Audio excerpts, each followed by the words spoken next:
Share गर्नु। हुन्छ हुन्छ ल सुरु गरौँ है त। हस् हस् सर हजुर हेलो यो आयो हुँदैन हैन। सबैलाई नमस्कार। विगत वर्षहरूमा चाहिँ आज पनि हामी अन्तर्राष्ट्रिय आप्रवासी दिवसको अवसरमा विशेष कार्यक्रम लिएर उपस्थित भइसकेका छौँ। अहिलेको फरक अवस्था अर्थात् कोरोना महामारीको नियन्त्रण हुन नसकेको विशेष सन्दर्भमा हामीले चाहिँ यो प्रविधि मार्फत अन्तर्राष्ट्रिय आप्रवासी दिवस मनाउने जमर्को गरेका छौँ। आजको कार्यक्रममा नेपाल सरकार वैदेशिक रोजगार विभागका महानिर्देशक कुमार प्रसाद दाहाल प्रमुख अतिथि हुनुहुन्छ। उहाँलाई म कार्यक्रममा हार्दिक स्वागत गर्न चाहन्छु। यसैगरी सुरक्षित आप्रवासनका लागि राष्ट्रिय सञ्जालका अध्यक्ष अशोक राणा मगर विशेष अतिथि हुनुहुन्छ। उहाँलाई पनि म कार्यक्रममा हार्दिक स्वागत गर्न चाहन्छु। यसैगरी यहाँ धेरैजना श्रम अधिकार कर्मीहरू हुनुहुन्छ, मानव अधिकार कर्मीहरू हुनुहुन्छ, अभियन्ता, विभिन्न सङ्घ संस्थाका प्रतिनिधिहरू म देखिरहेको छु। उहाँहरूको म सबैको नाम नलिकन सबैलाई एकमुष्ट रूपमा हार्दिक स्वागत गर्न चाहन्छु। आज धेरैजना वैदेशिक रोजगारमा रहनुभएका कामदारहरू विभिन्न मुलुकबाट यहाँ जोडिनु भएको छ, मैले देखिरहेको छु। वैदेशिक रोजगारबाट फर्किनुभएका महिला तथा पुरुष कामदारहरू पनि हुनुहुन्छ। उहाँहरूलाई पनि म एकमुष्ट रूपमा कार्यक्रममा हार्दिक स्वागत गर्न चाहन्छु। हामी सबैलाई थाहा छ वैदेशिक रोजगारबाट फर्केर आएका महिला कामदारहरूको संस्था पौरखी नेपालले अन्तर्राष्ट्रिय आप्रवासी दिवसको दिन हरेक वर्ष यस्तो कार्यक्रम गर्दै ल्याएको छ र आज पनि हामी एक क्रममा जुटेका छौँ। नेपाल सरकार श्रम तथा रोजगार तथा सामाजिक सुरक्षा मन्त्रालयसँगको समन्वयमा पौरखी नेपालले हरेक वर्ष यो कामदारको सुनवाई कार्यक्रम गर्दै आएको छ। यसै सिलसिलामा आज हामी त्यही परम्परालाई निरन्तरता दिँदै कामदारको आवाजहरू सुन्ने र सुनाउने प्रयास गर्नेछौँ। आज डिसेम्बर 16 अर्थात् हरेक वर्ष डिसेम्बर 18मा अन्तर्राष्ट्रिय आप्रवासी दिवस मान्ने र मनाउने गरिन्छ। संयुक्त राष्ट्र सङ्घको साधारण सभाले सन् 1990मा आप्रवासी कामदार तथा तिनका परिवारका सदस्यको अधिकार संरक्षण सम्बन्धी महासन्धि पारित गरेपछि यो दिवस मान्न लागि। यो महासन्धि सन् 2003बाट लागू भएको। यो महासन्धिमा अहिलेसम्म मेरो अध्ययनमा 55 भन्दा बढी मुलुकले अनुमोदन गरिसकेका छन्। नेपालले यो महासन्धि अनुमोदन गरेको छैन, तैपनि आफ्ना श्रम कानुनहरूमा महासन्धिका मर्म र भावनाहरूलाई प्रतिबिम्बित गर्ने चाहिँ प्रयास गरेको छ। यो महासन्धिमा धेरै पक्षहरू छन्, तर पूर्व निर्धारित कार्यक्रम अनुसार ती अन्य पक्षहरूमा भन्दा हामी ज्यालाको समानताको विषयमा विशेष छलफल र विशेष फोकस गर्ने हामीले प्रयास कार्यक्रम हो। यसमा हामी प्रयास गर्नेछौँ। माइग्रेसनका एक्सपर्टहरूको भनाइअनुसार माइग्रेसन अर्थात् यो नेपाली शब्दमा वैदेशिक रोजगार भन्ने बित्तिकै ज्यालाको कारण हुन्छ भन्ने भनाइ छ। अब माइग्रेसन अरू कारणले पनि हुन्छ होला, तर एउटा ज्यालाको कारणले पनि माइग्रेसन हुन्छ भन्ने भनाइहरू छ। आज विश्वमा 242 मिलियन माइग्रेन्ट वर्करहरू छन्। अर्थात् आन्तरिक विस्थापित माइग्रेन्टको सङ्ख्या संयुक्त राष्ट्रसङ्घको हिसाबमा 41 मिलियन रहेको छ। तिनका विभिन्न कारण होला, तर एउटा कारण चाहिँ उचित ज्यालाको खोजी पनि हो भन्ने रहेको छ। यसमा कामदारका सफलता र असफलता अथवा विफलता हुनेछन्, कथाहरू हुनेछन्। आज यस क्रममा हामी 6 जना कामदारहरूको आवाजहरू सुन्नेछौँ। उहाँहरूको अनुभव 6 जना भन्दा 7 जना कामदारहरूको आवाजहरू सुन्नेछौँ। उहाँहरूको अनुभव, आवाज र विचारहरू हामी यहाँहरूलाई समक्ष राख्छौँ। त्यसभन्दा अगाडि सहभागी सबैलाई मेरो विशेष अनुरोध के छ भने हामीले कार्यक्रम सफल बनाउनको लागि तपाईँले सानो सहयोग आवश्यक छ। सानो सहयोग भन्ने यहाँहरूले म्युट गरेर बसिदिनु भयो भने हामीलाई ठुलो सहयोग हुन्छ।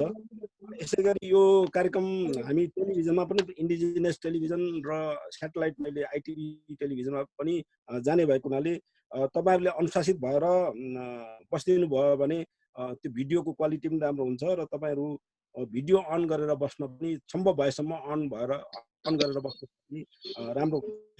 यसलाई पनि हामीले सहयोग रूपमा लिएको छ। त्यसैलाई कमेन्ट गर्नु पर्यो। यहाँहरूलाई म वक्ताहरूलाई 5 मिनटको समय सीमा तोकिएको छ। प्रमुख अतिथि र अतिथि बाहेक अन्य वक्ताहरूलाई 5 मिनटको समय तोकिएको छ। यसभित्र आफ्नो भनाइ राखिदिनु भयो भने त्यो अर्को हामीलाई सहयोग हुनेछ। प्रश्न गर्नेहरूले च्याट बक्समा आफ्नो प्रश्न राखिदिनु होला। हामीलाई सहयोग गरिदिनु होला। तपाईँको आवाजमा पनि तपाईँ यदि प्रश्न राख्न चाहनुहुन्छ भने हामीले 2 मिनट समय उपलब्ध गराउनेछौँ। 2 मिनटभित्र आफ्नो भनाइ राखिदिनु होला र भनाइ राख्नु हुनेले ह्यान्ड राइज गरेर आफ्नो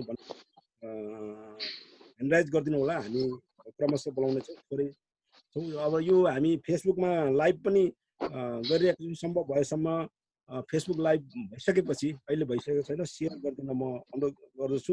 यति भनिसकेपछि आजको कार्यक्रममा म आजको अध्यक्षता गरिदिन हुनको लागि र आफ्नो मन्तव्यको लागि पौरखी नेपालको अध्यक्ष सरिता केसीलाई अध्यक्षता ग्रहण गरिदिन हुन र आफ्नो मन्तव्यको लागि अनुरोध गर्दछु। सरिता केसी, पौरखी नेपालकी अध्यक्ष, कसको माइक अलिकति जुलेको छ, कृपया म्युट गरिदिनु होला। सरिता केसी। धन्यवाद सर। सुरक्षित वैदेशिक रोजगार हामी सबैको साझा सरोकार।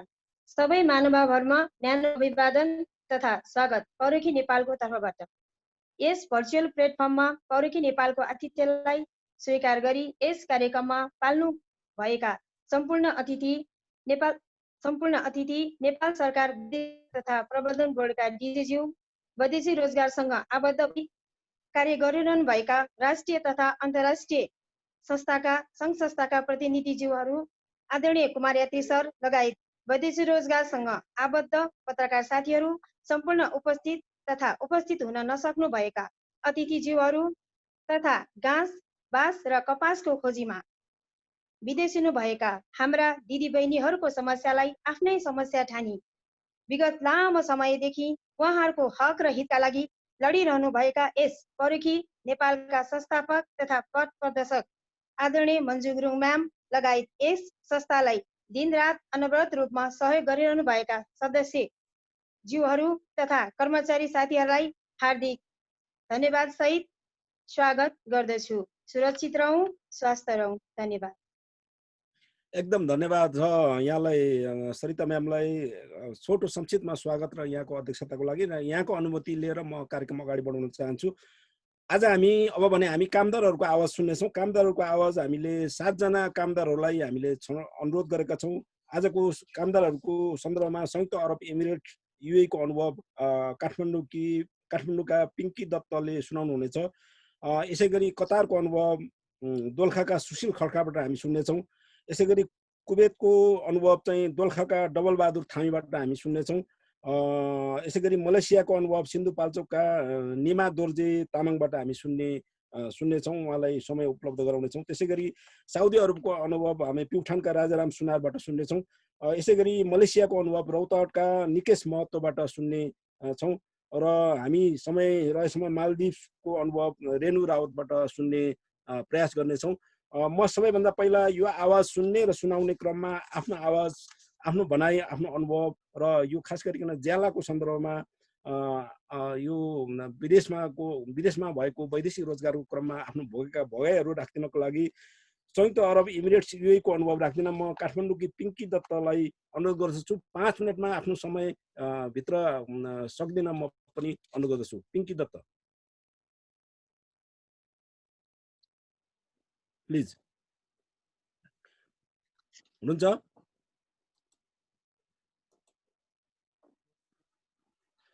मनिषजी हुनुहुन्न? मनिष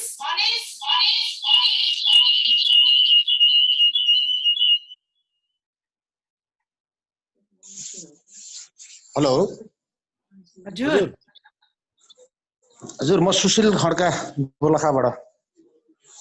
ठिक छ, तपाईँको पाला आएको छैन। पिङ्की दत्तलाई मैले भनेको छु। पिङ्की दत्त आएन आवाज? पिङ्की दत्त हुनुहुन्न? उहाँहरू कनेक्ट हुँदै हुनुहुन्छ सर, हामी त भएको थिए जो हुनुहुन्छ उहाँलाई एकचोटि कनेक्ट गरौँ कि भनेर। ए ल ठिक छ, अहिले सुशीलजीलाई नै दिउँ है त। है सुशीलजी? हजुर हजुर सर, कतारको अनुभव म विगत 3 वर्षदेखि कतारमा कार्यरत थिएँ। अनि अहिले यो कोभिडको कारणले म नेपाल फर्किनु पर्यो सर। मेरो कम्पनी चाहिँ अब कामहरू गर्न सकेन। तपाईँको भिडियो अन गर्नु न, पहिला भिडियो अन गर्नु त। हजुर भिडियो अन गर्नु न। हजुर, हेलो हेलो देख्नु भएको सर? ठिक छ। म हजुर तपाईको त्यो माइक म तपाईको विगत 3 वर्षदेखिको सुशीलजी म हेडफोन युज गरौँ सर हजुर हुन्छ तर तपाईँ स्टेबल ढङ्गले तपाईँको त्यो जुन मोबाइलबाट हुनुहुन्छ मोबाइल चाहिँ एकदम नहल्लिने गरेर अगाडि राख्नुहोस् त अनि त्यसपछि रेकर्ड राम्रो हुन्छ कि एकदम स्थिर ढङ्गले राख्नुहोस् अनुहार देखाउनुहोस् अनि तल हो यस्तो ढङ्गले ल ठिक ल भयो ए सर हजुर म यहाँ बाहिर थिएँ सर मैले मेरो कुरा राखेँ म कतारबाट हो कतार थिएँ म पहिला 3 वर्ष अगाडिदेखिको मेरो कतारमा चाहिँ तदमोर भन्ने एउटा कम्पनी हो म 3 वर्षदेखि बसेको सर त्यो कम्पनीले चाहिँ पछि यो कोभिडको कारणले चाहिँ जुन सेक्टरमा मैले काम गर्थेँ त्यसमा चाहिँ काम चलेन त्यसपछि म त्यतिकै बस्नु पर्यो अनि म पछि अब कम्पनीले रोजगारी दिन नसक्ने जस्तो भएपछि साथीभाइसँग पैसा उठाएर म नेपाल आएँ मैले अब 7 महिनाको तलब लिनु पर्छ सर के गरौँ अब यसको लागि हजुरहरूले केही पहल गरिदिन सक्नुहुन्छ कि भन्ने आशा राखेको सर मैले तपाईँले अलिकति विस्तृतमा राखिदिनु होला तपाईँ कसरी जानुभएको थियो कति वर्ष बस्नुभयो कस्तो अनुभव रह्यो अनि त्यहाँ भोग्दाखेरि भयो त्यो कोभिडको कारणले पार्सेल लिन नसकेको मात्र होइन अरू बेलाको अवस्थाहरू के थियो भन्ने विषयमा अलिकति विस्तृतमा विवरण भनिदिनुहोस् न अरू बेला यस्तो थियो सर म अब एउटा हाम्रो यो चक्रपथमा रहेको ब्लू स्काई भन्ने मेन पावरबाट गएको हो जाँदाखेरि 1,30,000 रुपियाँ मैले पैसा तिरेर गएको थिएँ गएपछि मलाई तदमोर भन्ने कम्पनीमा काम लगाइयो म केही पनि सुन्दैन तपाईहरु जान्छ डकुमेन्ट ल्याएर तो केटोको दुईजनाको बिचमा टकिङ गराउँछ मसँग के कसले भन्नु तपाई जानुस् नभएको तपाई जानुस् तपाईलाई मैले बोलाएको थियो र अनि मसँग पर्दैन तपाईले मसँग एपोइन्टमेन्ट लिनु भएको छ ह ल जानुस् तपाई जानुस् त्यो केटोलाई लिएर आउनुस् तपाईको कुरो सुन्न मैले बोलाएको र मैले त कामदारको कुरो सुन्न बोलाएको जानुस् डी साहब यहाँलाई स्वागत छ एकदम डीजी कुमार प्रसाद दाहालज्यू यहाँलाई स्वागत छ यहाँ हामी कामदारहरूको आवाज सुनिरहेका छौँ यहाँले पनि सुनिदिनु होला भन्ने हामीले अपेक्षा गरेका छौँ ल हाम्रो सुशील खड्का उहाँ के अरे कतारका कामदार हुनुहुन्छ उहाँले दोलखा कतारबाट फर्किनु भएका कोभिडको कारणले फर्किएको कामदार हुनुहुन्छ उहाँको घर दोलखा हो उहाँले आफ्नो भनाइ राख्दै हुनुहुन्छ प्लिज सुशीलजी सुशील खड्काजी सुशीलजी काटिसक्नु भयो जस्तो छ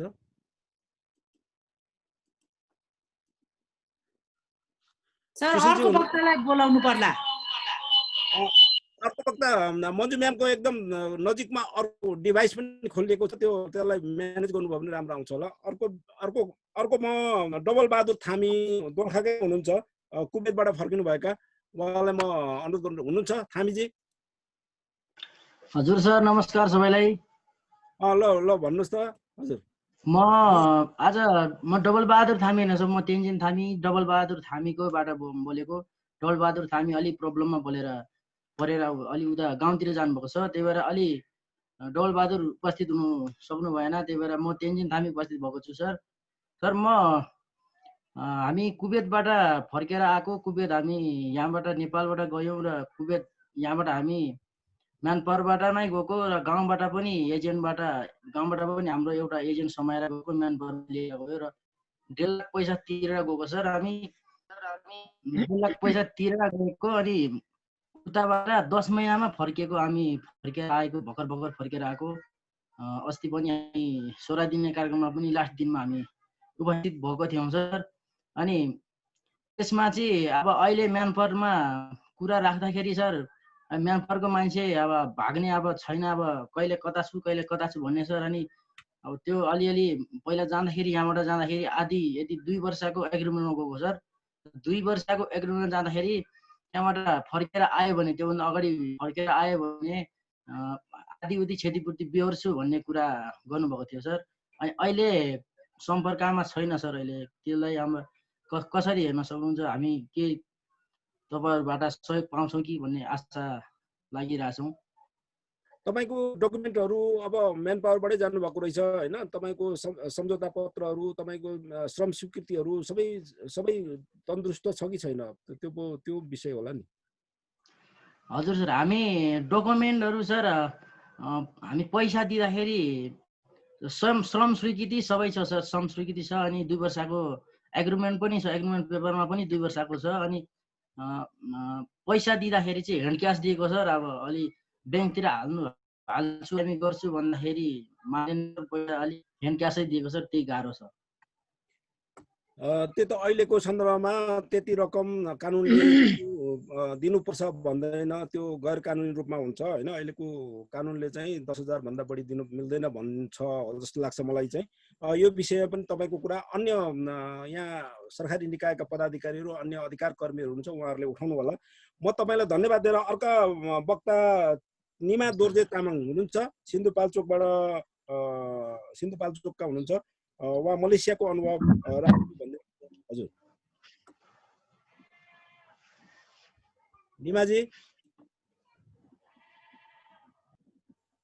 निमाजी हुनुहुन्न भने राजाराम सुनार हुनुहुन्छ?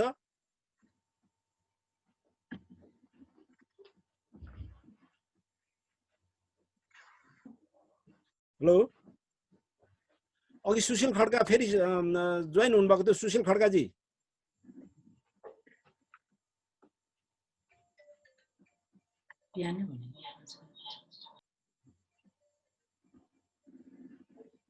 ओरखीका साथीहरूले अलिकति सहयोग गर्नु पर्यो हाम्रो साथीहरूलाई। इनिसिएटिभ बिमलालाई बोल्न दिनु पर्ला सर। बिमला नाम नै छैन। बिमला के? बिमला अधिकारी नाम त छैन। बिमला अधिकारीजी बोल्नु भएको छ उहाँ। ल बिमला अधिकारीजी आफ्नो परिचय राखेर बोलिदिनुहोस् त प्लिज। बिमलाजी नमस्कार, म बिमला अधिकारी हुँ। हजुर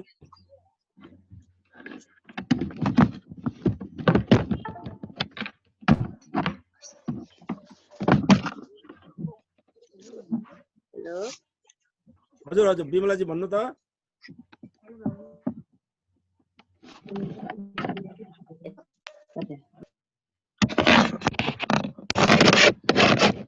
मेरो आवाज सुनिन्छ? सुनिरहेछ, एकदम सुनिरहेछ।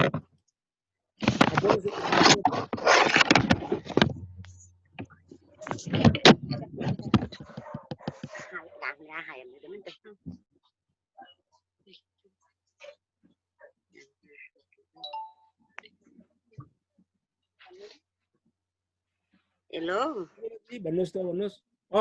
सर, मेरो आवाज सुनिन्छ? एकदम सुनिन्छ, भन्नुहोस्। सुनिरहेछ।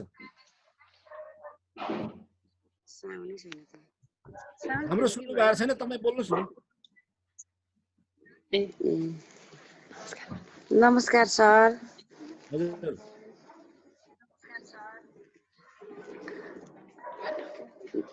पहिले म कुवेत गएको थिएँ, अनि कुवेतबाट जो घरको आर्थिक स्थिति कमजोर भएर कुवेत गएँ। कुवेतमा नि काम राम्रो भएन, हामीलाई पठाउने अफिसले अब त्यस्तो घरमा पठाइदियो। अनि कुवेत गएको थिएँ काम गर्नलाई। कुवेतमा पनि काम राम्रो भएन। त्यो घरमा 5-6 जना बच्चाहरू, 6 जना बच्चा थिए। बच्चा हेर्नु पर्थ्यो, घरको सबै काम गर्नु पर्थ्यो। म एकजनाले मात्रै सबै काम मैले गर्नु पर्थ्यो। त्यहाँ मेसिनबाट चलाउने गर्ने कामहरू केही पनि थिएन, सब हातले गर्नु पर्थ्यो। अनि खाना नदिने, 24 घन्टामा एक छाक दिने गरेको थियो। त्यो पनि थोरै दिने गरेको थियो। अगौजी पनि दिँदैन थियो। आधा पेट खाएर बिहान बजेदेखिको बेलुका राति 2 बजेसम्म काम गर्नु पर्थ्यो हामीहरूले। अनि सेलेरी पनि महिनामा अब ठिक महिनामा नदिने, 1 तारिक महिना मर्थ्यो, 25 तारिक सेलेरी दिन्थ्यो। अनि अब घरतिर पठाउनलाई सेलेरी हाल्दिए भन्दा पनि घरमा तलब हाल्दै यो पैसा घर पठाइदिए मलाई आउँदैन, कसरी हाल्ने हो भन्दाखेरि हाल्दिन पनि नमान्ने। अनि हामीले भन्यो अनि मैले भन्थेँ अनि यो तल मेरो घरमा मान्छे बिरामी छ यस्तो छ उस्तो छ भनेपछि अनि बल्ल बल्ल लगेर तलब हालिदिन्थ्यो खान बस्न अनि गाह्रो थियो अनि मैले 2 महिनाको तलब चाहिँ छोडेरै त्यहाँ काम गर्न साह्रै नसकेर छोडेर अनि त्यहाँबाट म एमबिसी गएको काममा त्यहाँ धेरै गाह्रो थियो अब कोही थिएन एक्लै गर्नुपर्ने 6 जनाको परिवार सबै हेर्नुपर्ने सानो 6 महिनाको नानी हेरेर घरको काम सबै हातले काम गर्नु पर्थ्यो साह्रै दुःख थियो अब टोयलेट जान्छु भने अनि खाना पनि 24 घण्टा बेलुका 4 बजे खाना खान दिएको छ भने भोलिपल्ट बिहान बेलुका 4 बजे मात्रै दिन्थ्यो त्यो पनि बासी खाना दिने कहिले तातो नदिने अब सब्जीहरू केही पनि हुँदैन खालि निस्ते खाना मात्रै खान दिन्थ्यो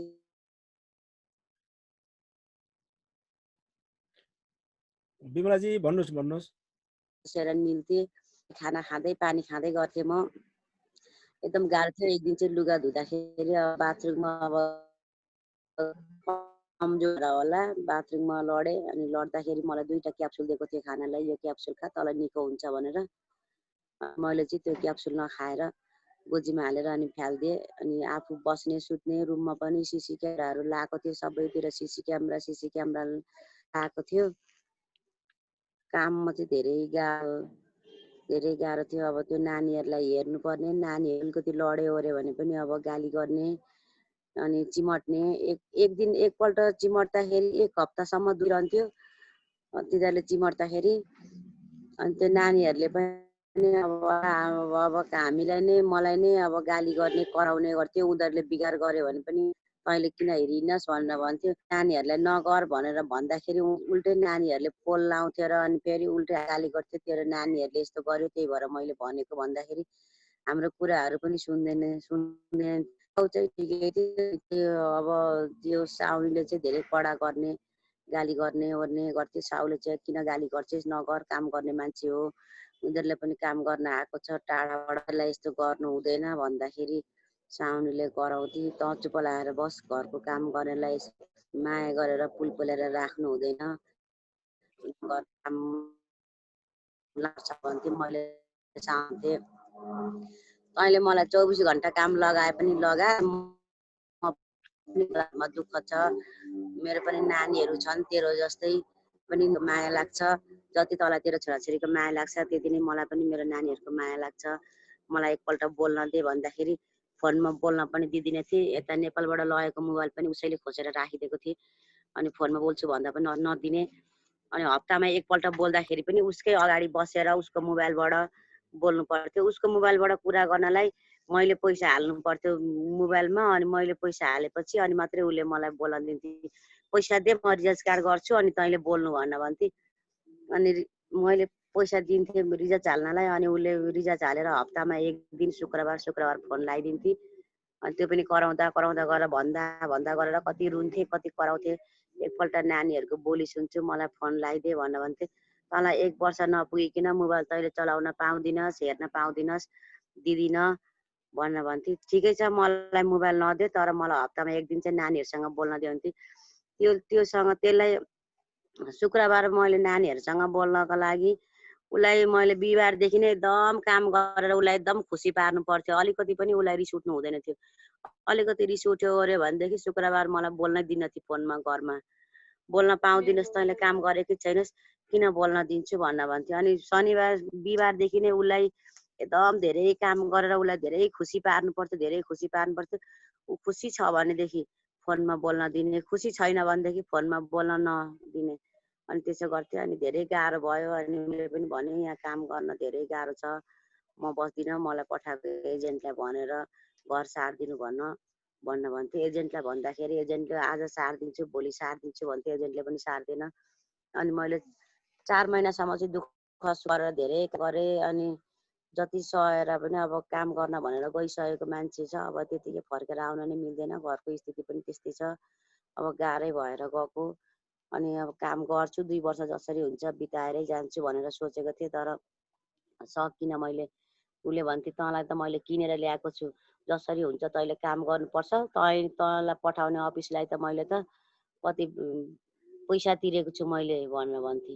अनि तैँले अफिसलाई पैसा तिरे पनि के भयो त, म तेरो घरमा काम गर्न आएको हो, म काम गर्छु, मलाई केही चाहिँदैन, 24 घन्टा काम लगा, म 24 घन्टा काम गर्न तयार छु, तर मलाई 24 घन्टामा एक छाक खाना दिए पनि पेटभरि खाना दिए, नुनसँग भात दिए, मलाई चाहिँदैन, दाल पनि चाहिँदैन, केही चाहिँदैन, तर मलाई नुनसँग भात दिस भने पनि मलाई त्यति भए पुग्छ।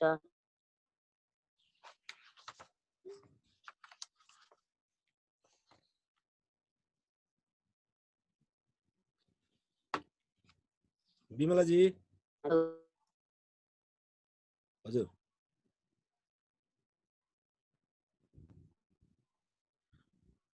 बिमलाजी सुन्दै हुनुहुन्छ हामीलाई?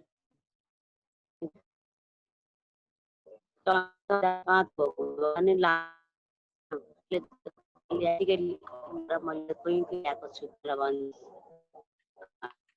जहिले पनि त्यस्तै गर्ने।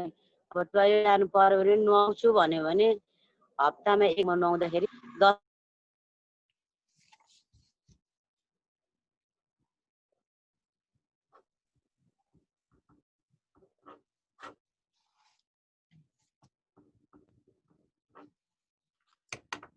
बिमलाजी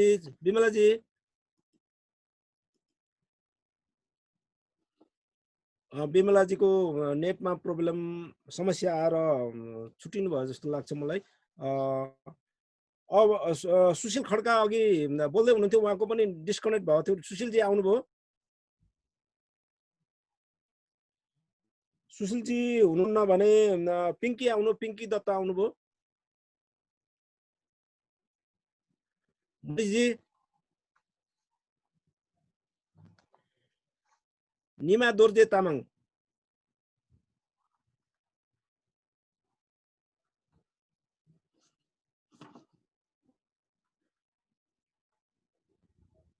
हेलो दिपेन्द्र सर।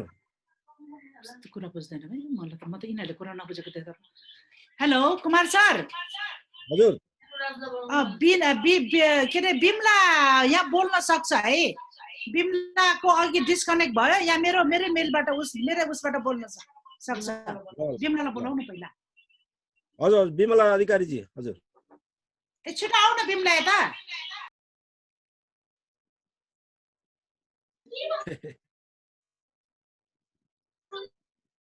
यिनीहरूले हामीलाई हिजो सोद्धाखेरि चाहिँ हमाद हस्पिटल भन्यो नि, हमाद हस्पिटल चाहिँ सरकारी हस्पिटल रहेछ उहाँको। बिमलाजी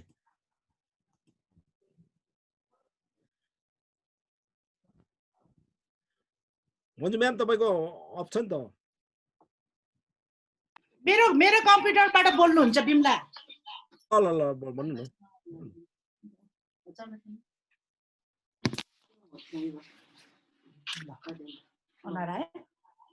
हस् हस् हस् एकदम भन्नु त, कन्टिन्यू गर्नु त बिमलाजी। एकदम तपाईँको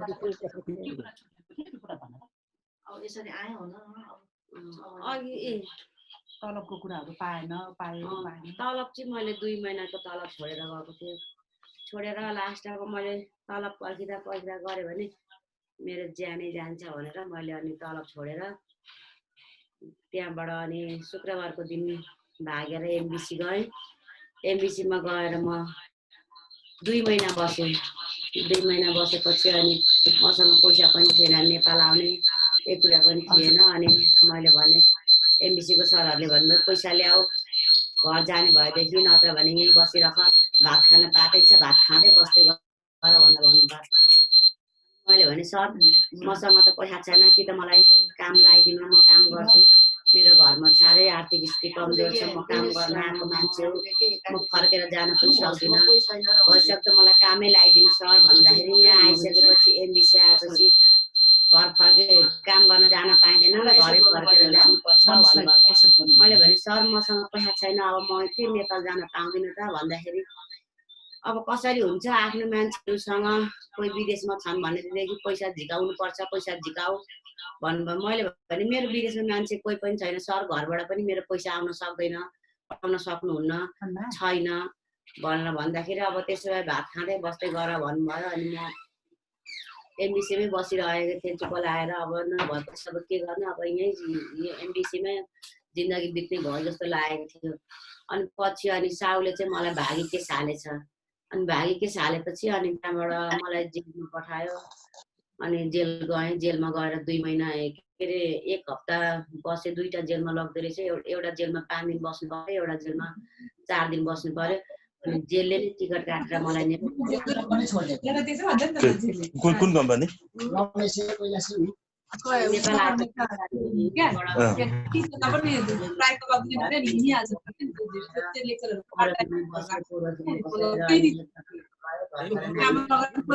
भनेको तपाईँ पनि त पढाउनुहुन्छ?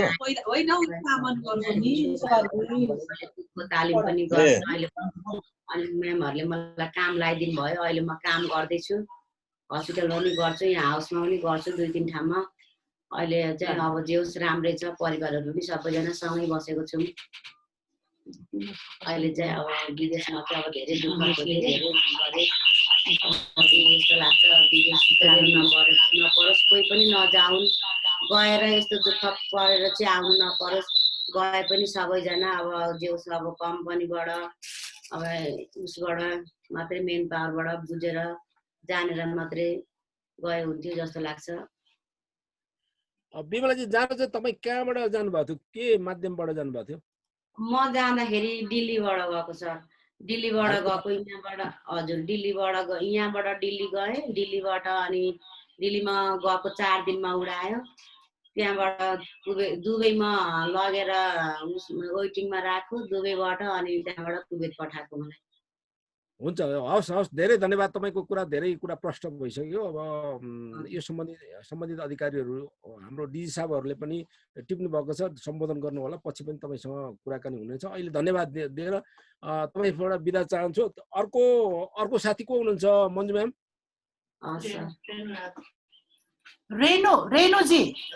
हेलो, रेणु राउत मालदिप्सबाट फर्किनु भएको छ। रेणु राउत।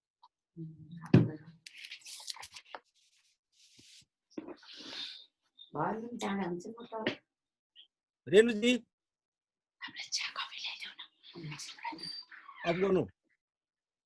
रेणुजी तपाईँ कनेक्टमा हुनुहुन्छ नि?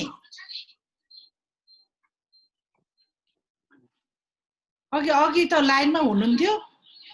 यो फ्लक्चुएसन भएछ क्या लाइन, त्यो भएर पनि। रेणुजी भएन भने यहाँ मनमायाजी हुनुहुन्छ हामीसँगै। मनमायाजीलाई मनमाया दिउँ त मनमायालाई। हजुर तपाईँको अर्को डिभाइस छ, डिभाइसले चाहिँ अलिक टाढा राख्नु न है मन्जु म्याम। हुन्छ हुन्छ हुन्छ। कसरी भयो के परिचय दिने? नमस्ते। ल परिचय दिएर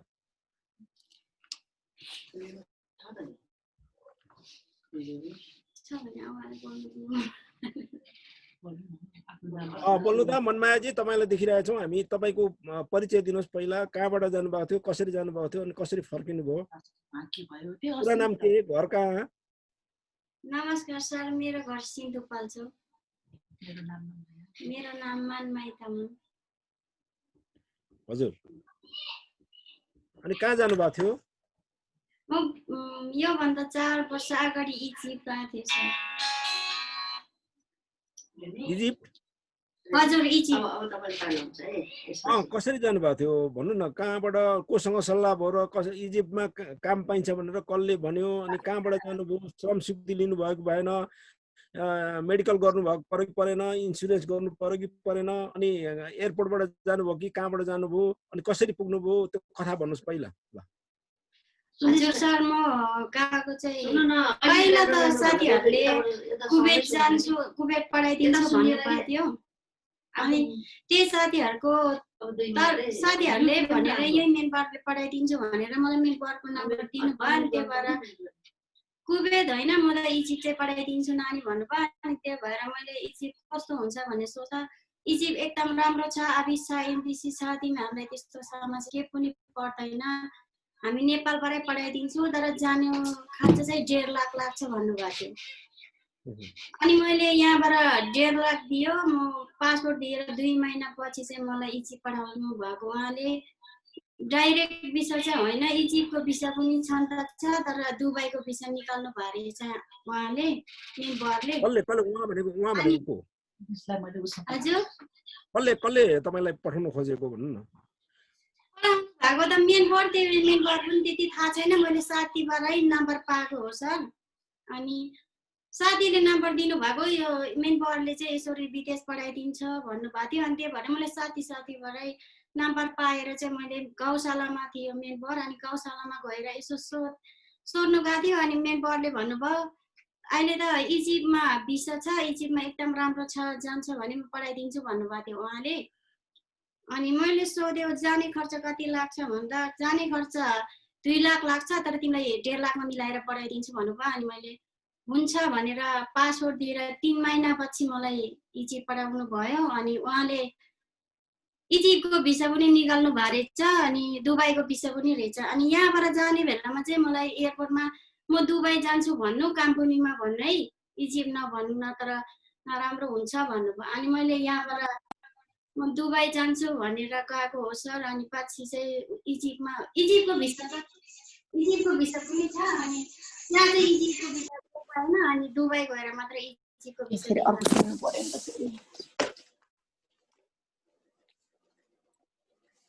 हजुर बोल्नुस् त।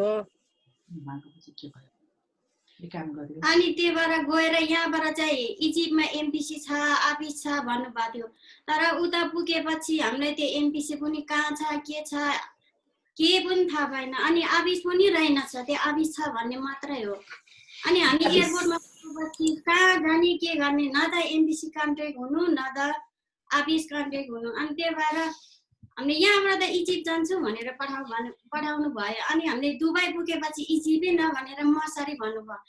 अनि हामीले त्यसमै पुरै बुझेन, यहाँबाट इजिप्ट भन्छ, उताबाट हामीले इजिप्ट जान्छ भने के को इजिप्ट, तिमीहरू इजिप्ट भने कहाँ हो, तिमीहरू मसारी जान्छु भन्नुभयो। अनि त्यो भएर मसारी भने के हो, इजिप्ट भने के हो, त्यो बुझ्दै नबुझेर त्यतिकै हामी गयो। त्यही भएर गएपछि चाहिँ एयरपोर्टमा त पुग्यो, न त उताको मान्छे कन्ट्याक्ट भएन, न अफिसको मान्छे, न एमबिसीको केही पनि थाहा भएन। अनि त्यही भएर गएर 3-4 जनाले, एउटाले अलिकति उता लग्यो त्यही छोडिदिन्छ, फेरि अर्को आउँछ अलिक पर लान्छ त्यही छोडिदिन्छ। 4 जनाले त्यस्तो गर्दा गर्दा बल्ल एकजना मान्छे आउनु भयो, उहाँले लिएर जानुभयो हामी 2 जनालाई। अनि लिएर जानु भएपछि त्यतिकै पनि काम पनि के हो कहाँ हो, न त यता मेन बरको नम्बर पनि, त्यतिकै त मेन बरमा त फोनै गर्नु दिएन उताको मान्छेले, मोबाइल खोसिहाल्यो जाने बित्तिकै। अनि त्यदेखि न त नेपालमा कन्ट्याक्ट हुनु, न त अफिस, न त एमबिसी, एकदम धेरै गाह्रो भएको थियो सर त्यतिखेर चाहिँ।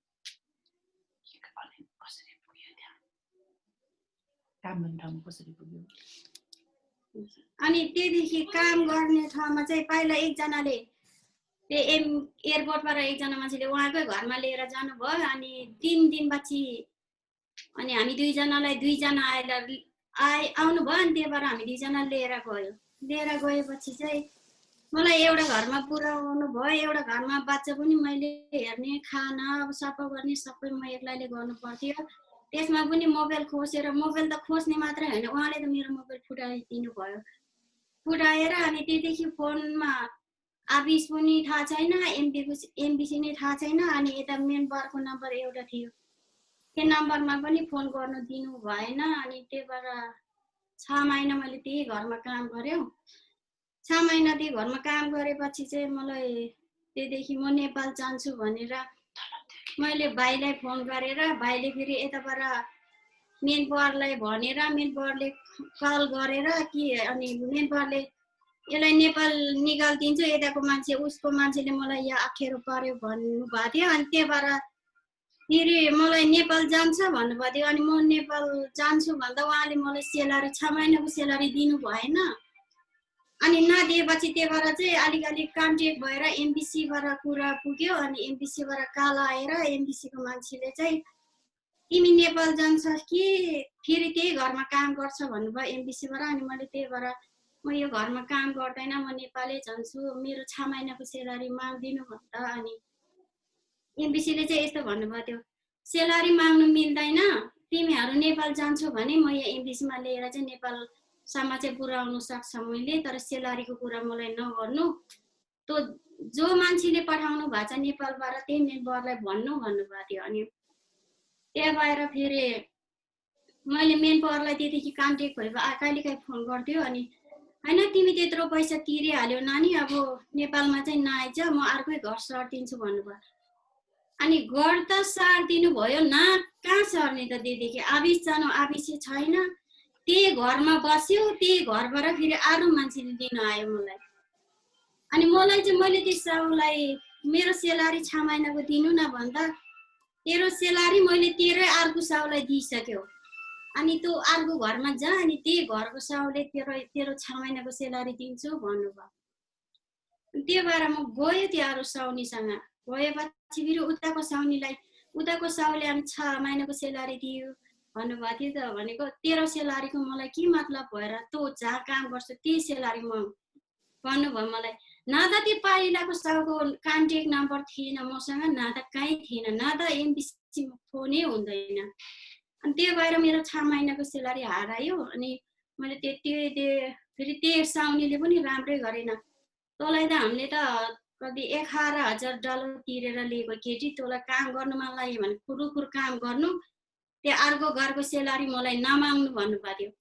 अनि मैले फेरि एमबिसीमा फोन गरेँ पछि कन्ट्याक्ट भएर, अनि त्यो सेलारी दिनु भएन त भन्दा फेरि एमबिसीले भन्दा त त्यो सेलारी मैले त्यसकै साउनीलाई दिएर पठायो भन्नुहुन्छ रे। त्यो भएर खोइ मलाई त त्यो सेलारी त पाएन सर। अनि त्यो पछि फेरि मैले त्यो घरमा काम गरेँ 2 वर्ष काम गरेँ। अनि फेरि 2 वर्षमा म नेपाल आउँछु भन्दा फेरि उहाँले 6 महिनाको सेलारी फेरि रोक्यो मेरो। 3 वर्ष भएछ तेरो सेलारी सबै दिन्छु भन्नु। अनि 6 महिनाको सेलारी रोकेपछि फेरि मैले 1 वर्ष थापेर बसेँ। कुरो सुनिरहनु भएको छ? हजुर डी साहब, हजुर हजुर प्लिज हजुर। अनि फेरि म्युट छ हजुर डी साहब। डी साहबले के बोल्न खोज्नु भयो? म्युट भएछ। महानिर्देशक दाहाल सर तपाईको म्युट भएको छ, अनम्युट गरेर तपाईले केही कुरा राख्न सक्नुहुन्छ हजुर। अहिले ठिक छ? अहिले ठिक छ। हेलो, अब यहाँ ओके, मेरो अलिकति टाइम को कारणले गर्दा मैले भन्न खोजेको के हो कि यहाँहरूलाई म के अनुभव पौरखी अहिले फोन गर्नु भएको छ, उहाँहरूले एकदम खुसी लाग्यो होइन। यो एभरेजमा मैले 3-4 जनाको समस्या सुने, म सबैको सुन्नेवाला छु। विदेश गएकाले छ के त्यहाँको अनुभव तल पाए कि पाएन भन्ने खाले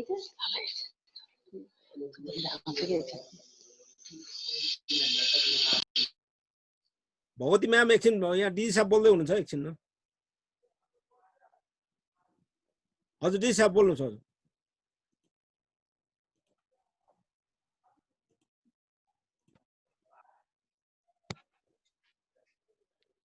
हजुरको म्युट भयो डी साहब। भने यो उजुरी यहाँहरूले विभागमा किन ल्याइरहनु भएको छैन? एकजना बहिनीले 4 वर्षदेखि भनिरहनु भएको छ, एकजना बहिनीले म आएको 6 महिना भनिरहनु भएको छ। तर यी तीनटै प्रकृतिका उजुरीहरू विभागमा लाग्ने उजुरी हो। अब यसरी चाहिँ हामीले तपाईहरुको हातमा उहाँहरू हुनुहुन्छ, सम्पर्कमा हुनुहुन्छ भने त्यो उजुरी हामीसँग किन आइराखेको छैन? के कुरोको ग्याप भइराखेको छ यहाँनिर? हामीले डे टु डे उजुरी आह्वान गरिराखेका छौँ, सूचना निकालिरहेका छौँ भनेर भनिरहेका छौँ। उहाँहरूको कसैको एक्सेस नभएको हो कि हाम्रो अनलाइन थाहा नभएको हो कि अब त हाम्रो विभाग नदेखेको हो कि होइन? सर्वप्रथम चाहिँ के छ भने कुनै समस्या पर्यो भने त्यो समस्यालाई यसरी चाहिँ तपाईको आफ्नो विषयमा भावना व्यक्त गर्नु आफ्नो ठाउँमा छ, तर उहाँहरूले त कानुनी उपचार प्राप्त गर्नु पर्यो नि।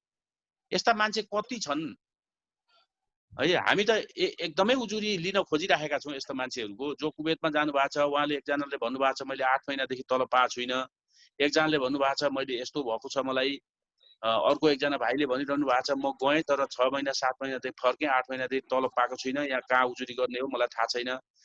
मुख्य कुरो म तपाईहरु मार्फत के भन्न चाहन्छु भने यस्ता मान्छेहरूको तपाईहरु बल्कमै उजुरी लिएर आउनुस् के, अनि त्यसपछि कानुनी उपचार प्राप्त हुन्छ नि त। मेन पावर मार्फत हो भने हामी मेन पावरलाई बोलाउँछौँ, मेन पावर मार्फत होइन भनेदेखि हामी सम्बन्धित मान्छेलाई प्रहरी मार्फत बोलाउँछौँ, समात्न लगाउँछौँ। उहाँहरूको भोइस इन एन एभरेज वैदेशिक रोजगारमा देखिने खालका सबै भोइसहरू यस्तै प्रकारका भोइसहरू हुन्। तर म के अनुरोध गर्छु भने एज अ वैदेशिक रोजगार विभागको महानिर्देशकको हिसाबले अब यो 3 वर्ष भइसकेछ, एकजना 2 वर्ष भइसकेछ, एकजना भाइ आउनुभएको अहिलेसम्म उजुरी पनि गर्नु भएको छैन, उहाँले आफ्नो उपचारको लागि जानु भएको छैन। बोलेर मात्रै यस्तो समस्या छ भनेर वैदेशिक रोजगारको समस्या मात्रै देखाएर के गर्ने? उहाँहरूले त उपचार प्राप्त गर्नु पर्यो नि। त्यस कारणले म समग्र रूपमा उहाँहरूलाई के भन्छु भने हामी सैद्धान्तिक कुरा बहुत गर्छौँ, बहुत ठुल्ठुला कुरा गर्छौँ, वैदेशिक रोजगारका सुधारका कुराहरूमा पनि यहाँहरू हुनुहुन्छ, अर्को धेरै एनजिओहरू काम गरिरहनु भएको छ, धेरै सामुदायिक रेडियोहरूले काम गरिरहनु भएको छ, धेरै खालका एक्टिभिस्टहरूले काम गर्नु भएको छ, एनआरएनहरू हुनुहुन्छ स्वदेशमा विदेशमा। तर मुख्य कुरो के हो भने ती व्यक्तिहरूले कानुनी उपचार प्राप्त गरे कि गरेनन्। अब यस्तो उपचार गरे भने हामी सफल भयौँ, यदि उपचार भएन भने त हामी त सफल भयौँ न। ती बहिनीहरू कहाँ हुनुहुन्छ अहिले 3 वर्षदेखि? यहाँहरूको त सम्पर्कमा हुनुहुँदो रहेछ, उहाँहरूलाई एउटा निवेदन हाल्न लाउनुहोस् न यहाँनिर। म उहाँ आह्वान गर्छु, कतिजना हुनुहुन्छ यो यो यो बहिनीहरू, जो बहिनी भाइहरू वैदेशिक विभाग के अरे तपाईँहरूको 3टा 4टाको मैले सुने, सबैको सुन्ने पनि मेरो खासै फुर्सद छैन, एउटा मिटिङमा मन्त्रालय जानुपर्ने छ। हामीले धेरै टाइम दिने भनेको 1 घन्टा त मैले भइसक्यो। मुख्य भनेको चाहिँ के हो भने तपाईँहरू जो हुनुहुन्छ यहाँनिर ठगिनु भएको छ, तपाईँहरू मलाई सिधै सम्पर्क गर्नुहोस्। मेरो 985110 88 715 हो नम्बर, सिधै 985110 88 715 मेरो नम्बर हो। र तपाईँहरू यहाँ आउनुहोस्, यहाँ एउटा पिपुल फोरम भन्ने छ मेरो अफिस अगाडि, उहाँहरूले फ्रीमा निवेदन लेखिदिनुहुन्छ, पैसा पनि लाग्दैन, तपाईँ फ्रीमा निवेदन लेखिदिनुहुन्छ। यहाँ आएर निवेदन लेख्नुहोस्, अनि के तपाईँहरूले उहाँ नपाएको, उहाँ पैसा नपाएको छ भने पनि हामी त्यो एम्बेसी मार्फत नपाएको तपाईँको चार्ज सिट मगाउँछौँ। यहाँबाट कुन मेन पावरले पठाएको, मेन पावरको नाम दिनु होला, त्यो मेन पावरलाई तपाईँको अगाडि राखेर हामी कुरा गराउँछौँ। त्यसपछि त्यो 2 वर्षको कन्ट्याक्टमा छ, तपाईँले 8 महिनाको तलब पाउनु भएको छैन भने त्यो 8 महिनाको तलब पनि हामी तपाईँलाई दिलाउँछौँ। तर आउनु पर्यो। कतिजना हुनुहुन्छ पौरखीको सम्पर्कमा यस्ता मान्छेहरू? लिएर आउनुहोस्। म सङ्ख्या त भन्दिनँ, डी साहब, म पौरखीको यहाँ सचिव सत्र गुरुङ हुनुहुन्छ, अर्थात् पारालिगल हुनुहुन्छ होला, उहाँहरूले बोल्दै के समस्या छ, विभागसम्म नपुग्नुको के समस्या छ, पौरखीका के समस्या छ, विभागसम्म नपुग्नुको समस्या मलाई भनिदिनुहोस् त एकपल्ट। कसैले यत्रो मान्छेहरूलाई तपाईँले कलेक्सन गर्नु भएको छ, विभागसम्म आउनु पनि परेन। जिल्ला प्रशासन कार्यालयसँग नपुग्ने समस्या के छ? जिल्ला प्रहरी कार्यालयसँग पुग्न नपुग्ने समस्या के छ? तपाईँहरूले आफैले लिएर जानुहोस् न। हेलो सर, म केही कुरा राख्न सक्छु? भाइलाई मैले यो भाइलाई नि यो भाइ हुनुहुन्छ अहिले यो रातो सर्ट लगाउने भाइ, उहाँलाई नि मैले एड्रेस गरेको। तपाईँहरू अहिले तपाईँ फर्केको कति भयो भाइ? हजुर सर, म कुवेतबाट हो सर, हामी कुवेतबाट। हजुर सर, कुवेतबाट कति भयो फर्केको? फर्केको 1 महिना भयो सर। हामी विभागमा आयौँ सर, तर विभागमा पनि आइराखेको छौँ, त्यहाँ पनि त्यताको काम पनि भइरहेछ सर। तर विभागबाट पनि फोन गरिदिनु भयो, सहयोगता गरिराख्नु भएको छ। र उताबाट फोन गर्दाखेरि पनि म्यान पावरको मान्छेले अब म आफै मिलाउँछु, आइतबार आउनु भनेर भन्नुभएको छ सर। अनि मिलाउँछु भनेर हुँदैन, तपाईँ मसँग सम्पर्क गर्न आउनुहोस् त। कसले फोन गर्नु भएको छ तल फोन गरेर हुन्छ। मेन पावरलाई हाम्रो फोन गर्ने हो कि उहाँको निवेदन लिने हो? निवेदनमा तोक लगाउनु पर्यो। उहाँहरूले गर्नुहुन्छ पनि गर्नुहुन्छ, गर्नुहुन्न भने उहाँ मेन पावर ब्लक गरिदिन्छु मैले। कमसेकम पनि यदि जेन्युन केस हो भने त हामीले फोन गर्ने होइन नि। के मिलाउँछु भनेको के भनेको? तपाईँको कुनै तपाईँले व्यक्तिगत रूपमा चाहिँ काम गरेको हो र मिलाउने कुरा आउँछ यहाँ? तपाईँले त कानुनी उपचारको लागि अगाडि जानु पर्यो बाबा।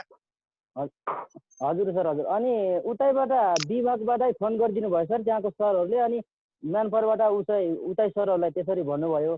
अनि चाहिँ हामीलाई यता पठाइदिएको छ सर, आइतबार बोलाएको छ। अनि फेरि उताबाट मिलेन भने फेरि हामी तपाईँहरूकोमा आउँछौँ सर। अब ल ठिक छ, खुसीको कुरो। यो भाइ त कमसेकम विभागमा आइपुग्नु भएको रहेछ, एकदम खुसी लाग्यो मलाई। तपाईँ मसँग सम्पर्क गर्न आउनुहोस्। र अरू कतिवटा भाइहरू दिदी बहिनीहरू अरू कतिजना हुनुहुन्छ, तपाईँहरू के छ भने यसरी भन्दाखेरि त अरूलाई पनि दुःख सुख लाग्ला। तर मुख्य कुरो तपाईँहरू आफ्नो अधिकार खोज्नुहोस् के। तपाईँको अधिकार स्थापना गर्न भनेर हामी बसेका छौँ। आइदिनु पर्यो, या निवेदन दिनु पर्यो। समस्या छ, कसले हेरेसमेन्ट गर्यो, कुन चाहिँ मेन पावरले गर्यो, एक ठाउँ लैजान्छु भने अर्को ठाउँमा लग्यो भने ह्युमन ट्राफिकिङमा हामी कारवाही गर्न सक्छौँ। है। त्यसले गर्दाखेरि चाहिँ म यहाँहरूलाई के अनुरोध गर्छु, तपाईँहरूको इन्डियन एभरेज 4-5 जनाको सुन्दाखेरि मैले एउटै खालको चाहिँ सुने। अब कुवेतको चाहिँ काम नपाएका कुराहरू सुनियो, काम हेरेसमेन्ट भएका कुराहरू सुनियो, त्यसपछि यो भाइहरूले तलब नपाएका कुराहरू सुनियो। यी सबै कुराहरू अहिले वैदेशिक रोजगारको एभरेज समस्या यही नै हो। तर तपाईँहरू आइसकेपछि जिल्ला प्रशासन कार्यालय अथवा यहाँ तपाईँहरूले उजुरी दिनुहोस्, हामीले के गर्न सक्छौँ हामी गर्छौँ। र म धेरै बेरसम्म यहाँ बस्न सक्छु। हजुर, यहाँ पौरखीले के भन्नुहुन्छ कि मनु म्याम के भन्नुहुन्छ? म के भनौँ, डिजी साहबलाई सबैभन्दा पहिला त डिजी साहबलाई समग्र आप्रवासी महिला कामदार तथा अन्य कामदारको तर्फबाट एकदमै धेरै धन्यवाद ज्ञापन गर्न चाहन्छौँ हामी यहाँको एकदमै सक्रिय सहभागिता र यहाँको समयको लागि।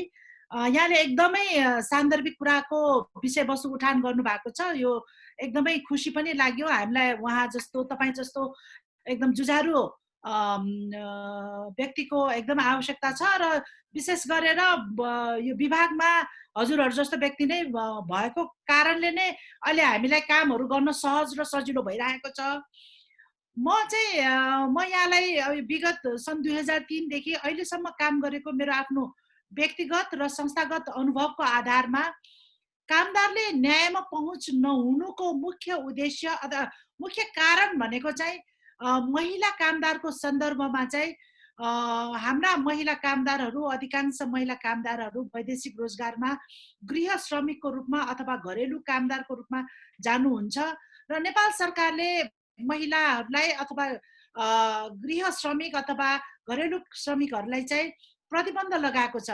प्रतिबन्धको कारणले गर्दाखेरि श्रमिकहरू, कामदारहरू चाहिँ अन्य बाटो, अन्य वैकल्पिक मार्गहरूबाट जानुपर्ने बाध्यात्मक अवस्था छ, जसले गर्दाखेरि ती कामदारहरूको वैधानिक रूपमा कुनै पनि दस्तावेजहरू हुँदैन। उहाँहरू चाहिँ वैदेशिक रोजगार विभाग र वैदेशिक रोजगार बोर्डमा उहाँहरू चाहिँ अभिलेख हुँदैन र अभिलेख नभएकै कारणले गर्दाखेरि उहाँहरू चाहिँ विभिन्न उहाँहरूका अधिकारहरू हनन हुने अवस्था छ।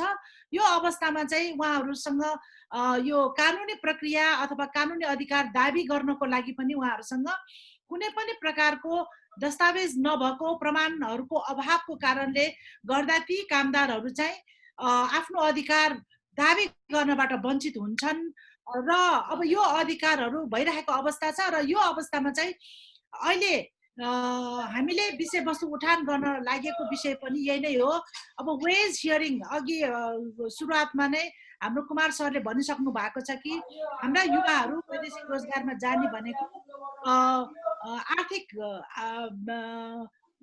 रूपले नै सम्पन्न हुन अथवा आर्थिक आय आर्जन गर्नकै निम्ति जान्छन्।